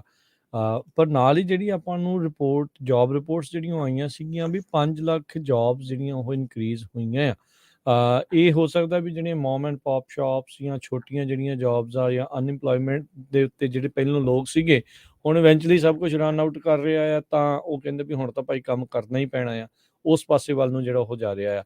ADP ਨੇ ਇਹ ਆંકੜਾ ਦਿੱਤਾ ਆ ਵੀ ਸਿਰਫ 1,06,000 ਜੌਬਸ ਹੀ ਜਨਵਰੀ ਦੇ ਵਿੱਚ ਉਹਨਾਂ ਨੇ ਨਵੇਂ ਪੇਰੋਲਸ ਜਿਹੜੇ ਉਹ ਐਡ ਕੀਤੇ ਆ। ਉਸ ਤੋਂ ਪਿਛਲੇ ਮਹੀਨੇ ਦੇ ਵਿੱਚ 2,53,000 ਆંકੜਾ ਸੀਗਾ। ਸੋ ਡਾਓ ਜੋਨਸ ਵੀ ਸੋਚ ਰਿਹਾ ਸੀਗਾ ਵੀ ਮੇ ਵੀ 1,90,000 ਨਵੀਆਂ ਜੌਬਸ ਜਿਹੜੀਆਂ ਉਹ ਪ੍ਰਾਈਵੇਟ ਜੌਬਸ ਜਿਹੜੀਆਂ ਉਹ ਐਡ ਹੋਣਗੀਆਂ, ਪਰ ਉਸ ਤੋਂ ਵੀ ਅਨੁਮਾਨਾਂ ਦੇ ਵਿੱਚ ਕਾਫੀ ਕਟੌਤੀ ਜਿਹੜੀ ਉਹ ਥੱਲੇ ਦੇਖੀ ਗਈ ਆ। ਇਹਨਾਂ ਦੇ ਵਿੱਚ ਜਿਹੜੀ ਗਰੋਥ ਵੀ ਦੇਖੀ ਗਈ ਆ ਉਹ ਬਾਰਸ, ਰੈਸਟੋਰੈਂਟ, ਹੋਟਲਸ ਇਹਨਾਂ ਦੇ ਵਿੱਚ 95,000 ਜੌਬਸ ਐਡ ਹੋਈਆਂ ਆ। ਸੋ ਬਾਕੀ ਹੋਰ ਖੇਤਰਾਂ ਦੇ ਵਿੱਚ ਕੋਈ ਬਹੁਤਾ ਜ਼ਿਆਦਾ ਗਰੋਥ ਆ ਉਹ ਦੇਖਣ ਨੂੰ ਨਹੀਂ ਮਿਲਿਆ ਹੈਗਾ। ਸੋ ਜਿਹੜੇ ਚੀਫ ਇਕਨੋਮਿਸਟ ਹੈਗੇ ADP ਦੇ ਨੈਲਾ ਰਿਚਰਡਸਨ, ਉਹਨਾਂ ਨੇ ਕਿਹਾ ਵੀ ਜਿਹੜੇ ਕਈ ਫੈਕਟਰਸ ਆ ਉਹ ਇਸ ਟਾਈਮ ਹਾਇਰਿੰਗ ਦੇ ਵਿੱਚ ਉਹ ਦੇਖੇ ਜਿਹੜੇ ਉਹ ਜਾ ਰਹੇ ਹੈਗੇ ਆ। ਸੋ ਵੀ ਬਹੁਤ ਸਾਰੇ ਮਸਲੇ ਆ ਉਹ ਬਣ ਰਹੇ ਆ। ਰਿਸੈਸ਼ਨ ਦਾ ਜਿਹੜਾ ਉਹ ਖਤਰਾ, ਇਹ ਸਾਰੀਆਂ ਚੀਜ਼ਾਂ ਕਿਤੇ ਨਾ ਕਿਤੇ ਕੰਪਨੀਜ਼ ਨੂੰ ਘੱਟ ਖਰਚਾ ਕਰਨ ਵੱਲ ਨੂੰ ਧੱਕ ਰਹੀਆਂ ਨੇ। ਜੀ ਬਿਲਕੁਲ, ਸੋ ਇਕੋਨਮੀ ਦੀ ਸਿਚੁਏਸ਼ਨ ਕਾਫੀ ਬੈਡ ਚੱਲ ਰਹੀ ਹੈਗੀ ਆ। ਅਗਲੀ ਖਬਰ ਵੱਲ ਚਲੀਏ। ਰਾਜਕਰਨਵੀਰ ਸਿੰਘ ਜੀ, ਬਹੁਤ ਵਾਰ ਆਪਾਂ ਜੋ ਗੁਰੂ ਘਰਾਂ ਦੀਆਂ ਕੋਈ ਲੜਾਈ ਝਗੜੇ ਦੀਆਂ ਖਬਰਾਂ ਆਪਾਂ ਸਾਂਝੀਆਂ ਨਹੀਂ ਕਰਨੇ ਚਾਹੁੰਦੇ, ਪਰ ਜਦੋਂ ਉਹ ਨੈਸ਼ਨਲ ਮੀਡੀਆ ਦੀ ਨਿਊਜ਼ ਬਣ ਜਾਂਦੀ ਆ, ਫਿਰ ਉਹ ਸਾਡਾ ਫਰਜ਼ ਵੀ ਬਣਦਾ ਹੈਗਾ ਆ ਕਿ ਉਹ ਖਬਰ ਸਾਂਝੀ ਕੀਤੀ ਜਾਵੇ। ਪੈਂਸਲਵੇਨੀਆ ਦੇ ਵਿੱਚ ਇੱਕ ਗੁਰਦੁਆਰਾ ਸਾਹਿਬ ਆ, ਗੁਰਦੁਆਰਾ ਸਿੱਖ ਸੁਸਾਇਟੀ ਆਫ ਲੇ ਵੈਲੀ, ਲੋਅਰ ਨੈਜ਼ਰੇਥ ਟਾਊਨਸ਼ਿਪ ਦੇ ਵਿੱਚ ਆ। ਹੁਣ ਦੇਖੋ ਵੀ ਉੱਥੇ ਦੀ ਖਬਰ ਇੱਕ ਮੀਡੀਆ ਨੇ ਲਾਈ ਆ we Sikhs keep fighting, police keep responding. So ਹੁਣ ਕਿੰਨੀ ਜਿਹੜੀ ਬਦਨਾਮੀ ਹੁੰਦੀ ਆ, 7.5 ਲੱਖ ਦੇ ਕਰੀਬ ਸਿੱਖ ਅਮਰੀਕਾ 'ਚ ਰਹਿੰਦੇ ਆ। ਜਦੋਂ ਇਦਾਂ ਦੀ ਨੈਗੇਟਿਵ ਖਬਰ ਆਉਂਦੀ ਹੈਗੀ ਆ, ਤੇ ਉਹਦੇ ਨਾਲ ਪੂਰੀ ਦੁਨੀਆ ਦੇ ਵਿੱਚ ਨਹੀਂ, ਪੂਰੇ ਅਮਰੀਕਾ 'ਚ ਨਹੀਂ, ਪੂਰੀ ਦੁਨੀਆ 'ਚ ਸਿੱਖਾਂ ਦੀ ਬਦਨਾਮੀ ਹੁੰਦੀ ਆ। ਚਾਹੇ ਕੋਈ ਵੀ ਪਾਰਟੀ ਗਲਤ ਆ ਜਾਂ ਸਹੀ ਆ, ਪਰ ਬਦਨਾਮੀ ਹੁੰਦੀ ਆ, ਕਿਉਂਕਿ ਆਪਾਂ ਇੱਕ ਦੂਜੇ ਨੂੰ ਜਿਹੜਾ ਬਲੇਮ ਕਰਦੇ ਰਹਿੰਦੇ ਹੈਗੇ ਆ। ਸੋ ਉੱਥੇ ਕਹਿੰਦੇ ਵੀ ਅੱਜ ਜਿਹੜੀ ਇੱਕ ਰਿਪੋਰਟ ਉੱਥੇ ਦਾ ਲੋਕਲ ਨਿਊਜ਼ਪੇਪਰ ਆ, ਉਹਨਾਂ ਨੇ ਫਰੰਟ ਹੈਡਲਾਈਨ ਕਰਕੇ ਲਾਈ ਆ, ਕਿਉਂਕਿ ਉਹ ਜਦੋਂ ਇੱਕ ਨਿਊਜ਼ ਲੱਗ ਜਾਏ ਫਿਰ ਉਹ ਸਾਰੇ ਗੂਗਲ ਤੇ ਘੁੰਮ ਜਾਂਦੀ ਆ। ਕਹਿੰਦੇ ਵੀ 20 ਇਨਸੀਡੈਂਟਸ ਹੋਈਆਂ ਜਿੱਥੇ 2021 ਦੇ ਵਿੱਚ, ਜਿੱਥੇ ਪੁਲਿਸ ਨੂੰ ਰਿਪੋਰਟ ਕਰਨਾ ਪਿਆ। ਸੋ ਕਿੰਨੀ ਵਾਰੀ ਜਿਹੜੀ ਪੁਲਿਸ ਉੱਥੇ ਗਈ ਹੈਗੀ, ਤੇ ਉਹਨਾਂ ਨੇ ਅਖਬਾਰ 'ਚ ਇਹ ਲਾਇਆ ਵੀ $1500 ਦੇ ਫੰਡ ਨੂੰ ਕਿੱਦਾਂ ਜਿਹੜਾ ਸੇਫ ਕੀਪਿੰਗ ਕਰਨਾ ਆ, ਉਹਦੇ ਵਿੱਚ ਵੀ ਲੜਾਈ ਹੁੰਦੀ ਰਹੀ। ਕਿੱਡੀ ਬਦਨਾਮੀ ਵਾਲੀ ਗੱਲ ਆ। ਜੇ ਤੁਸੀਂ ਨਹੀਂ ਐਗਰੀ ਕਰਦੇ, ਚੁੱਪ ਕਰਕੇ ਕੋਈ ਹੋਰ ਗੁਰਦੁਆਰਾ ਬਣਾ ਲਓ ਜਾਂ ਹੋਰ ਪਾਸੇ ਚਲ ਜਾਓ, ਹਨਾ, ਜੇ ਕਿਸੇ ਦੇ ਨਾਲ। ਪਰ ਜਦੋਂ ਇੰਨੀ ਬਦਨਾਮੀ ਹੁੰਦੀ ਆ ਤੇ ਟੋਟਲੀ ਕਮਿਊਨਿਟੀ ਦੀ ਬਦਨਾਮੀ ਹੁੰਦੀ ਆ। ਕਿੰਨਿਆਂ ਤੇ ਰੀਸਟੇਨਿੰਗ ਆਰਡਰ ਲਏ ਗਏ ਹੈਗੇ ਆ। ਗੁਰੂ ਨਾਨਕ ਸਿੱਖ ਸੁਸਾਇਟੀ ਆਫ ਲੇ ਵੈਲੀ, ਇਹ ਜੋ ਖਬਰ ਆ ਇਹ ਆਈ ਹੈਗੀ ਆ। ਸੋ ਤਾਂ ਕਰਕੇ ਆਪਾਂ ਜੋ ਤੁਹਾਡੇ ਸਾਰਿਆਂ ਨਾਲ ਸ਼ੇਅਰ ਕਰਨੀ ਸੀ। ਬਹੁਤ ਹੀ ਮਾੜੀ ਗੱਲ ਆ। ਇੰਨੀ ਜ਼ਿਆਦਾ ਜਿਹੜੀ ਬਦਨਾਮੀ ਆ ਉਹ ਹੁੰਦੀ ਆ। 20 ਵਾਰੀ ਪੁਲਿਸ ਵਾਲਿਆਂ ਨੇ ਉਸ ਕੱਲੇ ਦੇ ਵਿੱਚ ਰਿਪੋਰਟ ਕੀਤਾ ਹੈ ਵੀ ਇੱਥੇ ਕਿੱਦਾਂ ਹੋਇਆ। ਇੱਕ ਵਾਰੀ ਜਿਹੜਾ ਗੁਰਦੁਆਰਾ ਸਾਹਿਬ ਦਾ ਗ੍ਰੰਥੀ ਬੈਠਾ ਸੀ, ਉਹਨੂੰ ਪੁੱਲ ਕਰ ਲਿਆ ਗਿਆ। ਕਿਸੇ ਲੇਡੀ ਨਾਲ ਛੇੜਖਾਨੀ ਕੀਤੀ ਗਈ। ਸੋ ਉਹ ਇੱਕ ਦੂਜੇ ਦੇ ਉੱਤੇ ਫਿਰ ਜਦੋਂ ਇਲਜ਼ਾਮ ਲੱਗਦੇ ਆ ਤੇ ਫਿਰ ਆਪਾਂ ਲਾਉਂਦੇ ਹੀ ਹੈਗੇ ਆ। ਪਰ ਜਦੋਂ ਮੇਨ ਮੀਡੀਆ ਦੇ ਵਿੱਚ ਖਬਰ ਆਉਂਦੀ ਆ, ਉਹਦੇ ਨਾਲ ਬਹੁਤ ਬਦਨਾਮੀ ਹੁੰਦੀ ਆ। ਸੋ ਇਹ ਤੋਂ ਬਚਣਾ ਚਾਹੀਦਾ ਹੈਗਾ। ਜੀ, ਜੀ। ਸਾਰੀ ਕਮਿਊਨਿਟੀ ਨੂੰ ਤੇ ਇਕੱਠੇ ਹਰਜੋਤ ਸਿੰਘ ਹੋਣਾ ਜੀ, ਚਾਹੀਦਾ। ਇੱਥੇ ਤਾਂ ਇਦਾਂ ਨਾ, ਫਿਰ ਉਹ ਕੁਛ ਕੁ ਲੋਕਾਂ ਕਰਕੇ ਫਿਰ ਉਹ ਸਾਰੇ ਹੀ ਜਿੱਥੇ ਸਾਰਾ ਕੁਝ ਵਧੀਆ ਵੀ ਹੋ ਰਿਹਾ, ਉਹਨਾਂ ਨੂੰ ਵੀ ਵਿੱਚੇ ਵਲੇਟ ਲੈਂਦੇ ਆ ਵੀ ਜੀ ਇੱਥੇ ਜੀ ਇਦਾਂ ਇਹਨਾਂ ਦਾ ਕੰਮ ਇਹ ਨਹੀਂ ਕਰਦੇ, ਇਹ ਨਹੀਂ ਕਰਦੇ, ਉਹ ਨਹੀਂ ਕਰਦੇ, ਹਨਾ। ਜਦ ਕਿ ਆਪਾਂ ਦੇਖਿਆ ਕੋਵਿਡ ਦੇ ਵਿੱਚ ਦੁਨੀਆ ਭਰ ਦੇ ਗੁਰੂ ਘਰਾਂ ਨੇ ਕਿੰਨੀ ਜੀ ਜਿਹੜੀ ਲੋਕਾਂ ਦੀ ਜਿਹੜੀ ਉਹ ਮਦਦ ਕੀਤੀ ਆ। ਤੇ ਉਦਾਂ ਫਿਰ ਬਦਨਾਮ ਕਰਨ ਨੂੰ ਇੱਕ ਸਕਿੰਟ ਵੀ ਜਿਹੜਾ ਉਹ ਨਹੀਂ ਲਾਉਂਦੇ। ਹਾਂ, ਚਲੋ ਇਹਨਾਂ ਦੇ ਹੋਣਗੇ ਇਹ ਚੀਜ਼ ਆ। ਉਹਨਾਂ ਨੇ ਖਬਰ ਵੀ ਤਾਂ ਲਾਈ ਕਿਉਂਕਿ ਰਿਸੋਰਸਿਸ ਦੇ ਉੱਤੇ ਭਾਈ ਪੈਂਦਾ ਆ। ਜੇ ਇੰਨੇ ਥੋੜੇ ਸਮੇਂ ਦੇ ਵਿੱਚ ਬਾਰ-ਬਾਰ ਜਿਹੜੀ ਪੁਲਿਸ ਜਿਹੜੀ ਉਹ ਜਾਂਦੀ ਆ, ਤੇ ਉਹ ਫਿਰ ਜੀ ਸਵਾਲ ਕਰਦੇ ਵੀ ਯਾਰ ਇਹਨਾਂ ਨੂੰ ਕੰਮ ਨਹੀਂ ਕੋਈ ਹੈਗਾ। ਮੋਸਟਲੀ ਸਾਰੇ ਥਾਂ ਦੇ ਉੱਤੇ ਪੀਸਫੁਲ ਆ ਕੰਮ, ਪਰ ਇੱਕ ਦੋ ਜਿਹੜੇ ਇਨਸੀਡੈਂਟਸ ਆ, ਇੱਕ ਦੋ ਥਾਵਾਂ ਦੇ ਉੱਤੇ ਜੇ ਕੁਛ ਇੱਦਾਂ ਹੁੰਦਾ ਆ, ਤਾਂ ਫਿਰ ਉਹ ਬਦਨਾਮੀ ਜਿਹੜੀ ਉਹ ਕਰਨ ਲੱਗ ਜਾਂਦੇ ਜੀ ਆ। ਸੋ ਉਹ ਬਿਲਕੁਲ, ਜਿਹੜਾ ਮੀਡੀਆ ਆ ਉਹ ਨੈਚੁਰਲੀ, ਕਿਉਂਕਿ ਆਪਾਂ ਮਿਨੋਰਿਟੀ ਆ, ਹੋਰ ਧਰਮ ਨੂੰ ਬਿਲੋਂਗ ਕਰਦੇ ਆ, ਜਦੋਂ ਇਦਾਂ ਦੀ ਲੜਾਈ ਝਗੜੇ ਵਾਲੀ ਖਬਰ ਹੁੰਦੀ ਆ ਤੇ ਉਹ ਮੀਡੀਆ ਵਾਲੇ ਬੜੇ ਜ਼ੋਰ ਸ਼ੋਰ ਨਾਲ ਲਾਉਂਦੇ ਆ। ਜਿੱਥੇ ਵਧੀਆ ਕੰਮ ਹੁੰਦਾ, ਆਪਾਂ ਦੇਖਿਆ ਹੀ ਆ ਪਿਛਲੇ ਸਾਲਾਂ ਦੇ ਵਿੱਚ ਬਹੁਤ ਸਾਰੇ ਗੁਰੂ ਘਰਾਂ 'ਚ ਕਿੱਥੇ ਫ੍ਰੀ ਵੈਕਸੀਨ, ਫੂਡ, ਪੁੱਛੋ ਨਾ ਵੀ ਜਿੰਨਾ ਜ਼ਿਆਦਾ ਜਿਹੜੀ ਆ ਦਿੱਤਾ ਗਿਆ, ਤੇ ਉਹਦੀਆਂ ਕਿੰਨੀਆਂ ਖਬਰਾਂ ਆਉਂਦੀਆਂ ਹੈਗੀਆਂ। ਜਦੋਂ ਕੋਈ ਵੀ ਘਰਾਂ ਤੋਂ ਬਾਹਰ ਨਹੀਂ ਨਿਕਲਦਾ ਸੀ, ਉਸ ਟਾਈਮ ਤੇ ਫਰੀਮਾਊਂਟ ਗੁਰਦੁਆਰਾ ਸਾਹਿਬ, ਹੋਰ ਕਿੰਨੇ ਗੁਰਦੁਆਰੇ ਸਾਨੂੰ ਪਤਾ ਆ ਜਿੱਥੇ ਲਗਾਤਾਰ ਜਿਹੜੇ ਆ ਪੈਕਡ ਫੂਡ ਦਿੱਤੇ ਜਾਂਦੇ ਸੀ। ਤੇ ਆਪਾਂ ਸਾਰੇ ਜਿਹੜੇ ਆ ਘਰਾਂ ਤੋਂ ਬਾਹਰ ਨਿਕਲਣ ਨੂੰ ਵੀ ਡਰਦੇ ਸੀ। ਸੋ ਜਦੋਂ ਇਦਾਂ ਦੀ ਕੋਈ ਨੈਗੇਟਿਵ ਖਬਰ ਆਉਂਦੀ ਆ, ਉਹਦੇ ਨਾਲ ਫਿਰ ਪੂਰੀ ਜਿਹੜੀ ਆ ਬਦਨਾਮੀ ਹੁੰਦੀ ਆ। ਸੋ ਸਾਡਾ ਤਾਂ ਇਹੀ ਆ ਵੀ ਬਚਣਾ ਚਾਹੀਦਾ ਇਦਾਂ ਦੇ ਕੰਮ ਤੋਂ, ਪਿੱਛੇ ਹਟ ਜਾਣਾ ਚਾਹੀਦਾ। ਕੋਈ ਐਡੀ ਗੱਲ ਨਹੀਂ ਹੈਗੀ, ਕਿਉਂਕਿ ਗੁਰੂ ਘਰ ਇੱਥੇ ਰਹਿਣੇ ਆ। ਗੁਰੂ ਘਰਾਂ ਨੂੰ ਬਦਨਾਮ ਕਰਨ ਵਾਲੇ ਲੋਕ ਜਿਹੜੇ ਆ ਉਹ ਜਾਂਦੇ ਰਹਿਣੇ ਆ। ਆਪਾਂ ਦੇਖਦੇ ਆ ਜਦੋਂ ਫਿਰ ਮਾੜੀ ਜਿਹੀ ਖਬਰ ਆਉਂਦੀ ਆ ਤੇ ਉਹਦੀ ਪੂਰੀ ਜਿਹੜੀ ਆ ਮਿੱਟੀ ਪੱਟੀ ਜਾਂਦੀ ਆ, ਜੀ ਗੁਰਦੁਆਰੇ ਪੈਸੇ ਦੀ ਲੜਾਈ ਆ, ਇਦਾਂ ਨਾ ਕਰੋ, ਉਹ ਨਾ ਕਰੋ। ਤੇ ਜਦ ਕਿ ਆਪਾਂ ਦੇਖਦੇ ਹੀ ਆ ਫਿਰ ਲੱਖਾਂ ਦੇ ਹਿਸਾਬ ਦੇ ਨਾਲ, ਡਾਲਰਾਂ ਦੇ ਹਿਸਾਬ ਨਾਲ ਇੰਨਾ ਜ਼ਿਆਦਾ ਜਿਹੜੀ ਆ ਡੋਨੇਸ਼ਨ ਗੁਰਦੁਆਰਾ ਸਾਹਿਬ ਵੱਲੋਂ ਵੀ, ਗੁਰਦੁਆਰੇ ਵੱਖ-ਵੱਖ ਗੁਰੂ ਘਰਾਂ ਵੱਲੋਂ ਦਿੱਤੀ ਜਾਂਦੀ ਆ ਜੀ, ਜਦੋਂ ਵੀ ਕਿਤੇ ਨੈਚੁਰਲ ਡਿਜ਼ਾਸਟਰ ਆਵੇ। ਹਾਂਜੀ। ਤੇ ਕੁਝ ਪੋਜ਼ਿਟਿਵ ਨਿਊਜ਼ ਦੇ ਵਿੱਚ ਯੂਟਾ ਦੀ ਜਿਹੜੀ ਸਟੇਟ ਸੈਨੇਟ ਆ, ਉਹਨਾਂ ਨੇ ਸਿੱਖ ਕਮਿਊਨਿਟੀ ਨੂੰ ਆਨਰ ਕਰਨ ਦੇ ਲਈ, ਮਾਣ ਦੇਣ ਦੇ ਲਈ ਇੱਕ ਰੈਜ਼ੋਲੂਸ਼ਨ ਪਾਸ ਜਿਹੜਾ ਇਸ ਚੀਜ਼ 'ਚ ਕੀਤਾ ਆ। ਸੋ ਸਿੱਖਾਂ ਦਾ ਇਤਿਹਾਸ ਤੇ ਉਹਨਾਂ ਦੀਆਂ ਜਿਹੜੀਆਂ ਕੰਟਰੀਬਿਊਸ਼ਨ ਆ ਇੱਥੋਂ ਦੇ ਜਿਹੜੇ ਸਿਸਟਮ ਦੇ ਵਿੱਚ, ਉਹਨਾਂ ਨੂੰ ਇਹਨਾਂ ਨੇ ਮੰਨਿਆ ਆ। ਤੇ ਜਿਹੜਾ ਸੈਨੇਟ ਨੇ ਯੂਨੈਨਿਮਸਲੀ, ਸਰਬਸੰਮਤੀ ਦੇ ਨਾਲ, ਹਾਊਸ ਜੁਆਇੰਟ ਰੈਜ਼ੋਲੂਸ਼ਨ 4 ਯੂਟਾ ਦੇ ਵਿੱਚ ਉਸ ਨੂੰ ਪਾਸ ਜਿਹੜਾ ਆ ਉਹ ਕੀਤਾ ਆ। ਸਿੱਖ ਕਮਿਊਨਿਟੀ ਦਾ ਜਿਹੜਾ ਆ ਉਹ ਧੰਨਵਾਦ ਇਸ ਦੇ ਵਿੱਚ ਕੀਤਾ ਹੈਗਾ ਆ। ਉੱਥੋਂ ਦੇ ਜਿਹੜੇ ਰਿਪਰੈਜ਼ੈਂਟੇਟਿਵ ਐਂਜਲਾ ਰੋਮੇਰੋ, ਤੇ senator Luz Escamilla Salt Lake City ਤੋਂ ਉਹਨਾਂ ਨੇ ਰੈਜ਼ੋਲੂਸ਼ਨ ਮੋਹਰੇ ਜਿਹੜਾ ਉਹ ਲਿਆਂਦਾ ਸੀਗਾ।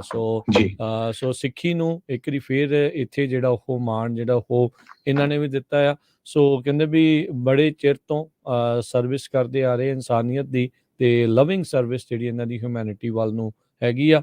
ਕਹਿੰਦੇ ਵੀ ਉਹਨਾਂ ਨੂੰ ਦੁਨੀਆ ਭਰ ਦੇ ਵਿੱਚ ਓਪਰੈਸ਼ਨ ਤੇ ਡਿਸਕ੍ਰਿਮੀਨੇਸ਼ਨ ਦਾ ਵੀ ਸਾਹਮਣਾ ਕਰਨਾ ਪਿਆ, ਜਿੱਥੋਂ ਆਏ ਵੀ ਆ ਉੱਥੇ ਵੀ, ਪਰ ਫਿਰ ਵੀ ਇਨਸਾਨੀਅਤ ਦੇ ਲਈ ਆਪਣਾ ਇੱਕ ਹਿਸਾਬ ਦੇ ਨਾਲ ਜਿੰਦ ਜਾਨ ਨਿਸ਼ਾਵਰ ਕਰਦੇ ਆ। ਤੇ ਅਸੀਂ ਧੰਨਵਾਦ ਕਰਦੇ ਆ ਜਿਹੜੇ ਯੂਟਾ ਦੀ ਜਿਹੜੀ ਹਾਊਸ ਆ, ਵੀ ਤੁਸੀਂ ਜਿਹੜੇ ਸਿੱਖ ਕਮਿਊਨਿਟੀ ਆ, ਜਿਹੜੇ ਸਿੱਖ ਲੋਕ ਨੇ, ਵੀ ਉਹਨਾਂ ਨੇ ਇੰਨਾ ਵਧੀਆ ਯੋਗਦਾਨ ਪਾਇਆ ਆ। ਯੂਟਾ ਦੇ ਨਾਲ 15 ਹੋਰ ਸੂਬੇ, ਜਿਨ੍ਹਾਂ 'ਚ ਨਿਊ ਜਰਸੀ, ਪੈਨਸਿਲਵੇਨੀਆ, ਹੋਰ ਵੀ ਬਹੁਤ ਸਾਰੇ ਜਿਹੜੇ ਸੂਬੇ ਆ, ਉਹਨਾਂ ਨੇ ਵੀ ਇਸ ਸਿੱਖ ਕਮਿਊਨਿਟੀ ਨੂੰ ਰੈਕੋਗਨਾਈਜ਼ ਕਰਦੇ ਹੋਏ ਉਹਨਾਂ ਦੀ ਸੇਵਾ ਦੇ ਲਈ ਇੱਦਾਂ ਦੇ ਰੈਜ਼ੋਲੂਸ਼ਨ ਪਾਸ ਕੀਤੇ ਨੇ। ਜੀ, ਸੋ ਇਸੇ ਤਰ੍ਹਾਂ ਜੇ ਇੱਕ ਹੋਰ ਪੋਜ਼ਿਟਿਵ ਖਬਰ ਸਾਂਝੀ ਕਰਦੇ ਜਾਈਏ, ਸ਼ਿਕਾਗੋ ਤੋਂ ਆ ਰਹੀ ਹੈ। ਸ਼ਿਕਾਗੋ ਦੇ ਸਟੇਟ ਆਫ ਇਲੀਨੋਇਸ ਨੇ ਪ੍ਰੋਕਲੇਮੇਸ਼ਨ ਕੀਤਾ ਹੈਗਾ ਪੰਜਾਬੀ ਲੈਂਗੁਏਜ ਦੇ ਸੰਬੰਧ ਦੇ ਵਿੱਚ। ਜੀ ਯੂਐਨ ਇੰਟਰਨੈਸ਼ਨਲ ਮਦਰ ਲੈਂਗੁਏਜ ਦੇ ਸੰਬੰਧ ਦੇ ਵਿੱਚ, ਕਿਉਂਕਿ ਹਰ ਇੱਕ ਮੁਲਕ ਦੇ ਵਿੱਚ ਵਰਲਡ ਵਾਈਡ ਜਿਹੜੀ ਆ ਆਪਣੀ ਮਾਂ ਭਾਸ਼ਾ ਦਾ ਦਿਨ ਮਨਾਇਆ ਜਾਂਦਾ, ਉਸ ਦੇ ਵਿੱਚ ਪੰਜਾਬੀ ਦਾ ਉਹਨੇ ਜਿਹੜਾ ਆ ਧੰਨਵਾਦ ਕੀਤਾ ਪੰਜਾਬੀ ਲੋਕਾਂ ਦਾ। ਪੰਜਾਬੀ ਕਹਿੰਦੇ ਇਦਾਂ ਦੀ ਲੈਂਗੁਏਜ ਆ ਜਿਹੜੀ 9ਵੀਂ ਪੂਰੇ ਦੁਨੀਆ ਦੇ ਵਿੱਚ ਦੇਖੀ ਜਾਵੇ 9ਵੇਂ ਨੰਬਰ ਤੇ ਆਉਂਦੀ ਆ, ਜਿਹੜੇ ਲੋਕ ਇਸ ਨੂੰ ਬੋਲਦੇ ਹੈਗੇ ਆ। 7.5 ਲੱਖ ਦੇ ਕਰੀਬ ਪੰਜਾਬੀ ਨਾਰਥ ਅਮਰੀਕਾ ਦੇ ਵਿੱਚ ਰਹਿੰਦੇ ਹੈਗੇ ਆ। ਸੋ ਪੰਜਾਬੀ ਲੈਂਗੁਏਜ ਦਾ Punjabi culture society of Chicago ਤੇ ਇਹ ਲੈ ਕੇ ਗਏ ਸੀ ਸਟੇਟ ਦੇ ਕੋਲ, ਤੇ ਸਟੇਟ ਵਾਲਿਆਂ ਨੇ ਜੋ ਆ ਇਹ ਮਤਾ ਪਾਸ ਕੀਤਾ ਹੈਗਾ ਪੰਜਾਬੀ ਲੈਂਗੁਏਜ ਦੇ ਹੱਕ ਦੇ ਵਿੱਚ। ਜੀ ਬਿਲਕੁਲ, ਸੋ ਬਹੁਤ ਵਧੀਆ ਜਿਹੜੀ ਗੱਲ ਆ। ਸੋ ਇਦਾਂ ਦੀਆਂ ਜਿਹੜੀਆਂ ਖਬਰਾਂ ਉਹ ਆਉਂਦੀਆਂ ਰਹਿਣ। ਬਾਕੀ ਚਲੋ ਦੇਖੋ, ਹਰ ਕਮਿਊਨਿਟੀ 'ਚ ਕੁਛ ਲੋਕ ਅਜਿਹੇ ਜਿਹੜੇ ਉਹ ਹੁੰਦੇ ਆ, ਪਰ ਦੈਟਸ ਓਕੇ। ਆਪਾਂ ਪੋਜ਼ੀਟਿਵਸ ਦੇ ਉੱਤੇ ਜਿਹੜਾ ਉਹ ਕਰੀਏ। 7.5 ਲੱਖ ਕਹਿੰਦੇ ਵੀ ਪੰਜਾਬੀ ਸਪੀਕਿੰਗ ਅਮਰੀਕਨਸ ਇੱਥੇ ਰਹਿ ਰਹੇ ਨੇ, ਤੇ ਇਲੀਨੋਇਸ ਦੇ ਵਿੱਚ 50,000 ਤੋਂ ਵੱਧ ਪੰਜਾਬੀ ਜਿਹੜੇ ਉਹ ਰਹਿੰਦੇ ਨੇ। ਤੇ ਜਿਹੜੀ ਉੱਥੇ Punjabi culture society of Chicago ਤੇ ਜਿਹੜੇ ਪੰਜਾਬੀ ਬੋਲਣ ਵਾਲੇ ਇਲੀਨੋਇਸ ਦੇ ਵਿੱਚ ਰਹਿਣ ਵਾਲੇ ਆ, ਉਹ ਕਹਿੰਦੇ ਵੀ ਆਪਣੀ ਇਸ ਸੱਭਿਆਚਾਰ ਨੂੰ, ਆਪਣੀ ਮਾਂ ਬੋਲੀ ਨੂੰ ਬਚਾਉਣ ਦੇ ਲਈ, ਲਿਟਰੇਚਰ, ਆਰਟਸ, ਕਲਚਰ, ਟ੍ਰੈਡੀਸ਼ਨਸ ਨੂੰ ਬਚਾਉਣ ਦੇ ਲਈ ਜਿਹੜੇ ਉਹ ਲੱਗੇ ਹੋਏ ਆ। ਸੋ ਇਹ ਪ੍ਰੋਕਲੇਮੇਸ਼ਨ ਉਹਨਾਂ ਨੇ ਜਿਹੜੀ ਉਹ ਕੀਤੀ ਆ। 21 ਫਰਵਰੀ ਜਿਹੜਾ ਕੌਮੀ ਪੱਧਰ ਦੇ ਉੱਤੇ ਦੁਨੀਆ ਭਰ ਦੇ ਵਿੱਚ ਯੂਨੈਸਕੋ ਦੇ ਦੁਆਰਾ ਪ੍ਰਮਾਣਿਤ ਅਪਰੂਵ ਕੀਤਾ ਹੋਇਆ ਜਿਹੜਾ ਕੌਮੀ ਮਾਂ ਬੋਲੀ ਦਿਹਾੜਾ ਜਿਹੜਾ ਮਨਾਇਆ ਜਾਂਦਾ ਆ। ਸੋ ਉਸ ਦੇ ਦਿਨ ਜਿਹੜਾ ਪੰਜਾਬੀ ਨੂੰ ਇਹਨਾਂ ਨੇ ਪ੍ਰੋਕਲੇਮ ਜਿਹੜਾ ਉੱਥੇ ਉਹ ਕੀਤਾ ਆ। ਸੋ ਇਹ ਇੱਕ ਵਧੀਆ ਜਿਹੜਾ ਕੰਮ ਆ। ਸੋ ਆਪਾਂ ਯੂਟਾ ਦੇ ਵਿੱਚ ਦੇਖਿਆ ਵੀ ਕਿੱਦਾਂ ਸਿੱਖਾਂ ਨੂੰ, ਸਿੱਖ ਕਮਿਊਨਿਟੀ ਨੂੰ, ਉਹਨਾਂ ਨੂੰ ਮਾਣ ਜਿਹੜਾ ਉਹ ਦਿੱਤਾ ਆ, ਤੇ ਇਸੇ ਤਰੀਕੇ ਦੇ ਨਾਲ ਇਹਨਾਂ ਨੇ ਹੁਣ ਇੱਥੇ ਸ਼ਿਕਾਗੋ ਦੇ ਵਿੱਚ ਕਾਫੀ ਸਿੱਖ ਐਕਟਿਵ ਆ। ਇਹ ਹੁਣ ਤਾਂ ਆਪਾਂ ਪੰਜਾਬੀ ਨੂੰ ਮਾਨਤਾ ਦੀ ਗੱਲ ਕਰਦੇ ਹੈਗੇ ਆ, ਪੰਜਾਬੀ ਦਾ ਮਾਣ ਸਨਮਾਨ ਕੀਤਾ ਉਹਨਾਂ ਨੇ। ਸ਼ਿਕਾਗੋ ਦੇ ਗਵਰਨਰ ਨੇ ਅਪ੍ਰੈਲ ਮਹੀਨੇ ਦੇ ਵਿੱਚ ਸਿੱਖ ਅਵੇਅਰਨੈਸ ਤੇ ਐਪਰੀਸ਼ੀਏਸ਼ਨ ਮੰਥ ਡਿਕਲੇਅਰ ਕੀਤਾ ਸੀ ਇਲੀਨੋਇਸ ਦੇ ਵਿੱਚ। ਸੋ ਉੱਥੇ ਜੋ ਸਿੱਖ ਅਮਰੀਕਨਸ ਹੈਗੇ ਆ ਉਹ ਕਾਫੀ ਐਕਟਿਵ ਹੈਗੇ ਆ, ਤੇ ਗਵਰਨਰ ਨੇ ਉੱਥੇ ਦੀ ਜਿਹੜੀ ਆ ਸਿੱਖ ਅਮਰੀਕਨ ਲੋਕਾਂ ਦੀ ਰਿਕੋਗਨੀਸ਼ਨ ਕੀਤੀ ਸੀ, ਉਹਨਾਂ ਨੂੰ ਹਾਈਲਾਈਟ ਵੀ ਕੀਤਾ ਸੀ ਵੀ ਬਹੁਤ ਹੀ ਵਧੀਆ ਕਮਿਊਨਿਟੀ ਆ, ਇਹਨਾਂ ਦੇ ਬਿਜ਼ਨੈਸਸ ਬਹੁਤ ਆ, ਤੇ ਬਹੁਤ ਜ਼ਿਆਦਾ ਜੋ ਅਮਰੀਕਾ ਦੀ ਇਕਨੋਮੀ ਆ ਉਹਦੇ ਵਿੱਚ ਸਿੱਖ ਹਿੱਸਾ ਪਾਉਂਦੇ ਹੈਗੇ ਆ। ਜੀ ਬਿਲਕੁਲ। ਤੇ ਸਮਾਂ ਵੀ ਆਪਣੇ ਹਰਜੋਤ ਸਿੰਘ ਜੀ ਪ੍ਰੋਗਰਾਮ ਦਾ ਹੁਣ ਇੱਥੇ ਹੀ ਸਮਾਪਤ ਹੈਗਾ। ਤੇ ਦੱਸ ਜੀ, ਇਸ ਤੋਂ ਅਗਲਾ ਪ੍ਰੋਗਰਾਮ ਤੁਹਾਡੇ ਲਈ ਪੇਸ਼ ਕੀਤਾ ਜਾਵੇਗਾ ਆਤਮਿਕ ਆਨੰਦ 11 ਵਜੇ ਤੱਕ। 11 ਤੋਂ 1 ਵਜੇ ਦੇ ਵਿੱਚ ਪ੍ਰੋਗਰਾਮ ਨਜ਼ਰੀਆ, ਤੇ 1 ਤੋਂ 2:30 ਵਜੇ ਤੱਕ ਪ੍ਰੋਗਰਾਮ ਕੁਝ ਗੱਲਾਂ ਕੁਝ ਗੀਤ ਉਹ ਪੇਸ਼ ਕਰਾਂਗੇ। ਤੇ 3 ਤੋਂ 4 ਵਜੇ ਤੱਕ ਪ੍ਰੋਗਰਾਮ ਸਾਂਝੀ ਸਾਥ, ਅੱਜ ਜਿਹੜੀ ਜ਼ਿੰਦਗੀ ਲਾਈਫ ਸਟਾਈਲ ਨਾਲ ਸੰਬੰਧਿਤ ਕੋਈ ਟੌਪਿਕ ਜਿਹੜਾ ਹੈ ਉਹ ਲੈ ਕੇ ਆਵਾਂਗੇ। 4 ਤੋਂ ਲੈ ਕੇ 5:30 ਵਜੇ ਤੱਕ ਬਲਵਿੰਦਰ ਕੌਰ ਜੀ ਪ੍ਰੋਗਰਾਮ ਲੈ ਕੇ ਹਾਜ਼ਰ ਹੋਣਗੇ ਘਰ ਸੰਸਾਰ। ਤੇ ਫਿਰ 5:40 ਦੇ ਉੱਤੇ ਪ੍ਰੋਗਰਾਮ ਪੇਸ਼ ਕੀਤਾ ਜਾਵੇਗਾ ਅਪਡੇਟ ਕੈਲੀਫੋਰਨੀਆ, ਅਮਰੀਕਾ ਤੇ ਕੈਲੀਫੋਰਨੀਆ ਦੀਆਂ ਅਹਿਮ ਖਬਰਾਂ ਦੇ ਉੱਤੇ ਨਜ਼ਰ ਮਾਰਾਂਗੇ। 6 ਤੋਂ 8 ਵਜੇ ਤੱਕ ਗੁਰਬਾਣੀ ਦੇ ਸ਼ਾਮ ਦੇ ਦੀਵਾਨ ਜਿਹੜੇ ਉਹ ਆਪਾਂ ਸਰਵਣ ਕਰਾਂਗੇ। ਤੇ 8:30 ਵਜੇ ਫਿਰ ਪ੍ਰੋਗਰਾਮ ਖਬਰ ਤੇ ਨਜ਼ਰ ਦੀਪਕ ਸ਼ਰਮਾ ਜੀ ਹੁਣਾਂ ਦੇ ਨਾਲ ਜਿਹੜਾ ਆ ਉਹ ਪੇਸ਼ ਕੀਤਾ ਜਾਊਗਾ। ਸੋ ਇਦਾਂ ਹੀ ਪੰਜਾਬੀ ਰੇਡੀਓ USA ਦੇ ਉੱਤੇ ਪ੍ਰੋਗਰਾਮ ਜਿਹੜੇ ਉਹ ਚੱਲਦੇ ਰਹਿਣਗੇ। ਤੇ ਹੁਣ ਆਪਾਂ ਇਜਾਜ਼ਤ ਲੈਂਦੇ ਹਾਂ ਮੇਰੇ ਰਾਜਕਨਵੀਰ ਸਿੰਘ ਵੱਲੋਂ ਤੇ ਹਰਜੋਤ ਸਿੰਘ ਵੱਲੋਂ। ਤੁਹਾਨੂੰ ਸਭ ਨੂੰ ਪਿਆਰ ਸਤਿਕਾਰ ਸਹਿ ਨਿੱਘੀ ਜਿਹੀ ਸਤਿ ਸ੍ਰੀ ਅਕਾਲ। ਜਿਹਦੇ ਵਾਸਤੇ ਰਹੋ, ਹੱਸਦੇ ਖੇਲਦੇ ਰਹੋ, ਸੁਣਦੇ ਰਹੋ, ਦੇਖਦੇ ਰਹੋ ਪੰਜਾਬੀ ਰੇਡੀਓ USA। ਰੱਬ ਰੱਖਾ। ਜੀ।